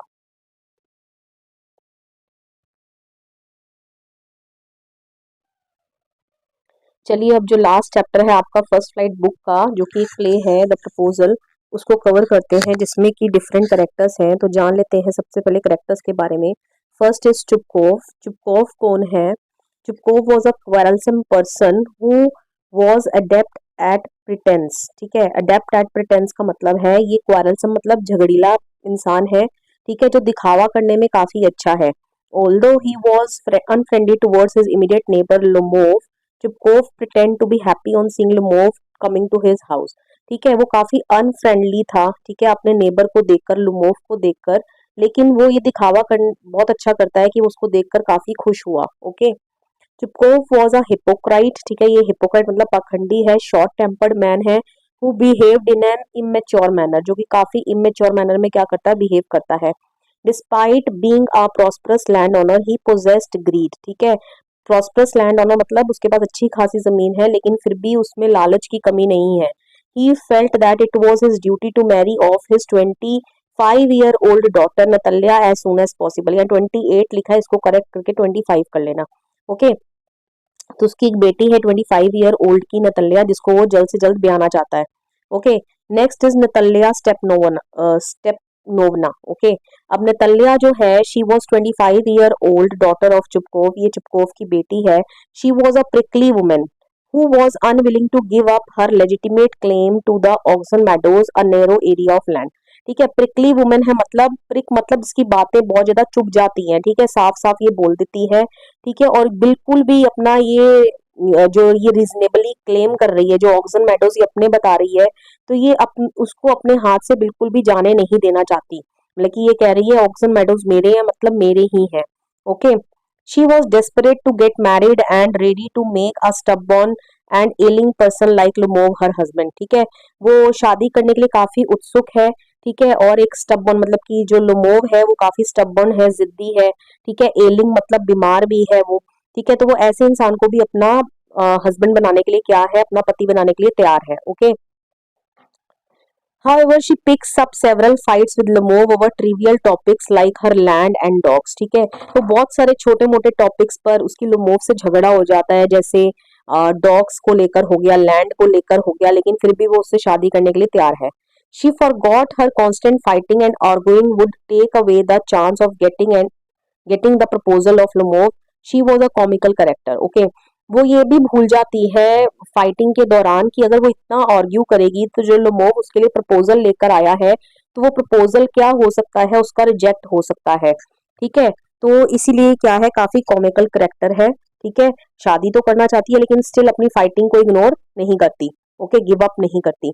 नेक्स्ट करेक्टर जो है, इंपॉर्टेंट करेक्टर है, दैट इज लोमोव। ठीक है, देखिए मैं यहाँ मार्क नहीं कर सकती हूँ, फिर यहाँ क्रॉस बना हुआ आ जाएगा। ठीक है, मैं रीड आउट कर रही हूँ। लोमोव जो है, कर देते हैं यहाँ पे, देखिए जो लमोव है, ठीक है, he was well to do landowner who was unmarried. ठीक है, well to do landowner है, इसके पास भी काफी जमीन है, ये भी अनमैरिड है, and in his mid thirties. ठीक है, थर्टीज मिड थर्टीज में है। He suffered from several ailments, कई सारी बीमारियां उसको। He trembled when nervous and got palpitation often. ठीक है, ये कांपने लगता है जब नर्वस होता है, और पैल्पिटेशन मतलब इसकी दिल की धड़कनें भी जो ऊपर नीचे हो जाती हैं। Okay, His lips and right eyebrow used to twitch in nervousness। ठीक है, इसके लिप्स और जो राइट आईब्रोज है वो ट्विच मतलब ऊपर की तरफ ट्विच करने लगते हैं। ट्विच मतलब ऊपर नीचे मूवमेंट होना। Okay, Lemov desired to get married but could not find an ideal match for himself। ठीक है, ये चाहता है इसकी शादी हो जाए, लेकिन इसको अपने लिए एक आइडल मैच नहीं मिल पाता। However, looking at his advancing age and weak health, he decided to compromise and propose Natalya. अब अपनी बढ़ती हुई उम्र देखकर, ठीक है, और अपनी जो उसके हेल्थ के साथ कॉम्प्लिकेशंस है उसको देखते हुए वो कॉम्प्रोमाइज करने के लिए तैयार हो जाता है और वो प्रपोजल लेकर जाता है नतल्या के लिए. ही लैक्ड सेल्फ कॉन्फिडेंस, उसके अंदर सेल्फ कॉन्फिडेंस की कमी है. And beat around the bush instead of keeping the matter of proposal clear. Beat around the bush मतलब वो इधर उधर बात घुमा फिरा के करता है, सीधा क्लियरली अपना प्रपोजल प्लेस करने की बजाय. Okay, he started a fight with Natalya over the Oxen Meadows. ठीक है, नतल्या के साथ वो लड़ाई करने लगता है ऑक्सन मेडोज की ओनरशिप के ऊपर एंड डॉग्स की सुपेरियरिटी के ऊपर कि किसका डॉग ज्यादा अच्छा है. His quarrelsome behaviour, immaturity and stubbornness had almost ruined his purpose of proposal. ठीक है, तो कहने का मतलब उसका क्वारलसम बिहेवियर था, झगड़ीला था, काफी इमेच्योरिटी के साथ बिहेव कर रहा था. स्टबर्ननेस मतलब जो उसके अंदर जिद्दीपन था. ठीक है, almost ruined his purpose of the proposal. ठीक है, उसका जो पर्पस था कि वो प्रपोजल लेकर गया है वो उसको तो भूल ही जाता है और पूरा लड़ाई झगड़े में लग जाता है. ओके, चलिए आगे देखते हैं नेक्स्ट क्या होता है. An evening visit. अब यहाँ पर क्या है कि इवान वेस्लेविच लुमोव, अ नेबर ऑफ स्टेपन चुपकोव, विजिट्स हिम वन इवनिंग. ठीक है, उसको मिलने के लिए जाता है लुमोव चुपकोव के घर. Chubukov was taken aback upon realising that Lomov had worn an evening gown, gloves and a formal attire for occasion. ठीक है, चुपकोव ये देखकर हैरान हो जाता है कि लुमोव उसको मिलने के लिए आया है, पूरा प्रॉपर्ली ड्रेस्ड है, इवनिंग गाउन डाल रखा है उसने, ग्लव्स वियर कर रखे हैं, उसका पूरा फॉर्मल अटायर है. He admitted that Lomov admitted that he had come to Chubukov with the request. अब लुमोव कहता है कि मैं आपके लिए एक रिक्वेस्ट लेकर आया हूँ. He wanted Chubukov's daughter Natalya's hand in marriage. और वो कहता है कि मैं आपकी डॉटर का हाथ जो है वो मतलब कि मांगने आया हूँ, मैं आपकी डॉटर से शादी करना चाहता हूँ. ठीक है, Lomov's reasons for getting married. He was convinced that if he would wait for real love, he would never get married. अब वो क्यों नतल्या के लिए प्रपोजल लेकर आया है, कहीं ना कहीं वो कॉम्प्रोमाइज कर रहा है क्योंकि उसको ऐसा लग रहा है कि अगर वो रियल लव की तलाश में बैठा रहा तो वो हमेशा के लिए कुआरा ही रह जाएगा. Natalya was an excellent housekeeper. Natalya उसको एक्सीलेंट हाउसकीपर लगती है, वेल एजुकेटेड है and not bad looking. Lomov was already 35. ठीक है, ऑलरेडी 35 साल का हो चुका है and it was time to lead a quiet and regular life. He suffer from heart palpitations. उसको हार्ट पेल्पिटेशंस से सफर करता है वो. And got easily excited and upset all the time. ठीक है, वो बहुत जल्दी एक्साइटेड हो जाता है और अपसेट भी हो जाता है. He had a trouble sleeping. ठीक है, उसको स्लीपिंग के दौरान काफी ट्रबल मुसीबत का सामना करना पड़ता है. As part of his body would give a pull the moment he fell asleep. क्योंकि उसकी बॉडी में उसको एक खिंचाव महसूस होता है जैसे ही वो सोने लगता है. ओके, अब Natalya and Lomov meet. Natalya and Lomov shared pleasantries and had a polite conversation. ठीक है, पहले तो वो कुछ बातें करते हैं, पोलाइट कॉन्वर्जेशन उनकी चल रही होती है. They got into a fight over who was the rightful owner of a plot of property known as Oxen Meadows. फिर उनका झगड़ा शुरू हो जाता है इस टॉपिक के ऊपर कि ऑक्सन मेडोज का रियल मालिक कौन है. They both argue that their own families have held possession of Oxen Meadows for generations. ठीक है, तो दोनों ही ये क्लेम कर रहे हैं कि हमारी फैमिली जो है काफी बरसों से इस पीस ऑफ लैंड के ऊपर उनका कब्जा रहा है, मतलब कि ये उनकी है. As both of them start accusing the other of lying and land grabbing, the confrontation gets heated. ठीक है, तो दोनों ही एक दूसरे के ऊपर ना ब्लेम लगा रहे हैं. ठीक है, एक दूसरे को एक्यूज कर रहे हैं कि तुमने मेरी जमीन हथिया ली, दूसरा कह रहा है कि तुमने मेरी जमीन हथिया ली. ठीक है, जिस बीच में जो उनकी जो कॉन्वर्जेशन है that becomes heated.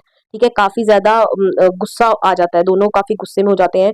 लुमोव staggered out of the house palpitating from excitement. ठीक है, तो लुमोव जो है वो नतल्या उसको अपने घर से बाहर निकाल देती है. ठीक है, निकल जाता है उसके घर से पैल्पिटेटिंग विद एक्साइटमेंट. ठीक है, उसको पैल्पिटेशंस हो रहे हैं. ओके, उसकी जो हार्ट बीट है वो तेज हो गई है काफी. Natalya waits for Lomov proposal. अब यहाँ क्या होता है, it was only then Natalya became aware of Lomov's proposal to her. ठीक है, अब उसके फादर जो है वो बताते हैं नतल्या को कि वो तुम्हें प्रपोज करने के लिए आया था. She requested her father to bring Lomov back since she could not live without him. ठीक है, अब वो ये सुनकर अपने फादर को रिक्वेस्ट करती है कि लुमोव को वापस लेकर आओ. Okay, Natalya was relieved to see Lomov again. ठीक है, अब लुमोव वापस तो आ जाता है and considered that Oxen Meadows belong to his family. लेकिन वो अभी भी इस बात को नहीं भूल रहा और अभी भी यही कह रहा है कि ऑक्सन मेडोज उसकी फैमिली से बिलोंग करते हैं. She wants him to propose her. Natalya चाहती है कि वो अब ऑक्सन मेडोज के बारे में भूल जाए और वो उसको प्रपोज करे. But they began talking about their respective dogs. ठीक है, लेकिन अब वो क्या करते हैं, उनका मैटर डॉग्स के ऊपर चला जाता है and it became cause for another argument. अब उनकी एक नई बहस शुरू हो जाती है यहाँ पे. Both Lemov and Natalia argued that their respective dogs, Guess and Squeezer, are better compared to each other. अब दोनों के बीच में ये टॉपिक छिड़ जाता है कि दोनों क्या बोल रहे हैं कि हमारा डॉग, एक का डॉग का नाम गेस है, दूसरे के डॉग का नाम स्क्वीजर है, तो वो बोल रहे हैं कि हमारा डॉग जो है बेटर है. Okay, Lemov got heart palpitations once again as Chupkov and Natalia mocked and insulted him. अब एक बारी फिर उसका जो palpitations है वो स्टार्ट हो जाते हैं, क्यों? क्योंकि चुपकोव और नतल्या उसकी काफी मजाक बनाते हैं, उसकी इंसल्ट करते हैं. He fell into an arm chair, वो आर्म चेयर में गिर जाता है, एग्जॉस्टेड, बहुत बुरे तरीके से थक चुका है, एंड अनएबल टू ब्रीथ, अब वो ब्रीथ भी नहीं कर पा रहा है, ठीक है, सांस भी नहीं ले पा रहा है. Natalya started to cry as she thought that Lomov was dead, ठीक है, नतल्या रोना शुरू कर देती है क्योंकि उसको ऐसा लगता है कि लुमोव जो है वो मर चुका है. ओके, अब देखते हैं आगे क्या होता है. Chubukov gives his blessings when Chubukov saw that Lomov was only unconscious, जब चुपकोव देखता है कि लुमोव जो है सिर्फ बेहोश हो गया है, he quickly give Natalya's hand to him in marriage, वो नतल्या का हाथ, अभी वो आधे ही बेहोशी में ही होता है तो वो नतल्या का हाथ, अपनी बेटी का हाथ लुमोव के हाथ में पकड़ा देता है. He gave them his blessing, ठीक है, वो अपनी ब्लेसिंग देता है, and called for champagne when he saw that Lomov and Natalya had started arguing again, ठीक है. अब वो फिर दोबारा से आर्ग्यूइंग करनी शुरू कर देते हैं, लेकिन वो शैंपेन जो है वो खोल देता है वहां पे, ठीक है, और यही बोलता है कि चलो ये एक अच्छा तरीका है एक नई लाइफ को, मैरिड लाइफ को शुरुआत करने का. ओके, तो कहने का मतलब प्रपोजल जो है वो that was made and accepted amidst the fighting. Okay, जो क्वारलिंग है वो चलती रहती है. तो सिग्निफिकेंट मॉरल क्या है यहाँ पे? Marriage is a delicate topic that should only be discuss in a serious setting, ठीक है, इसको सीरियस वे में ही डिस्कस करना चाहिए. Marriage is a bond between two partners and is based on mutual understanding, ये म्यूचुअल अंडरस्टैंडिंग के ऊपर आधारित होता है, and love and not ego and fights. Okay, there should be no mistrust, mistrust नहीं होना चाहिए, arguments and selfishness in this relation, religious partnership. Okay, तो इसमें आपको सेल्फिश नहीं रहना है. ओके, आर्ग्यूमेंट्स नहीं करने हैं. One should always control one's anger, ठीक है, आपको अपने एंगर को, कई बारी ऐसी सिचुएशंस आती हैं आपको मेंटेन करके रखने की जरूरत पड़ती है, कंट्रोल करने की जरूरत पड़ती है. Selfishness, impatience, intolerance etcetera as it ruins relationship, क्योंकि अगर आप इन चीजों पर अपना कंट्रोल बनाए नहीं रखोगे तो इससे आपका जो रिलेशनशिप है वो रूइन हो सकता है, बर्बाद हो सकता है. Okay, clear? With this I come to end of this video. आपकी इस वीडियो में पूरी फर्स्ट स्लाइड कवर हो गई है. नेक्स्ट वीडियो में आपको पूरी पोम्स एंड जो आपकी सेकंड बुक है उसको कवर करा दिया जाएगा. वीडियो पसंद आया, वीडियो को लाइक करिए, शेयर करिए, कमेंट करके बताइए वीडियो आपको कैसा लगा, and please don't forget to subscribe my channel. मिलेंगे नेक्स्ट वीडियो में. Till then, bye bye.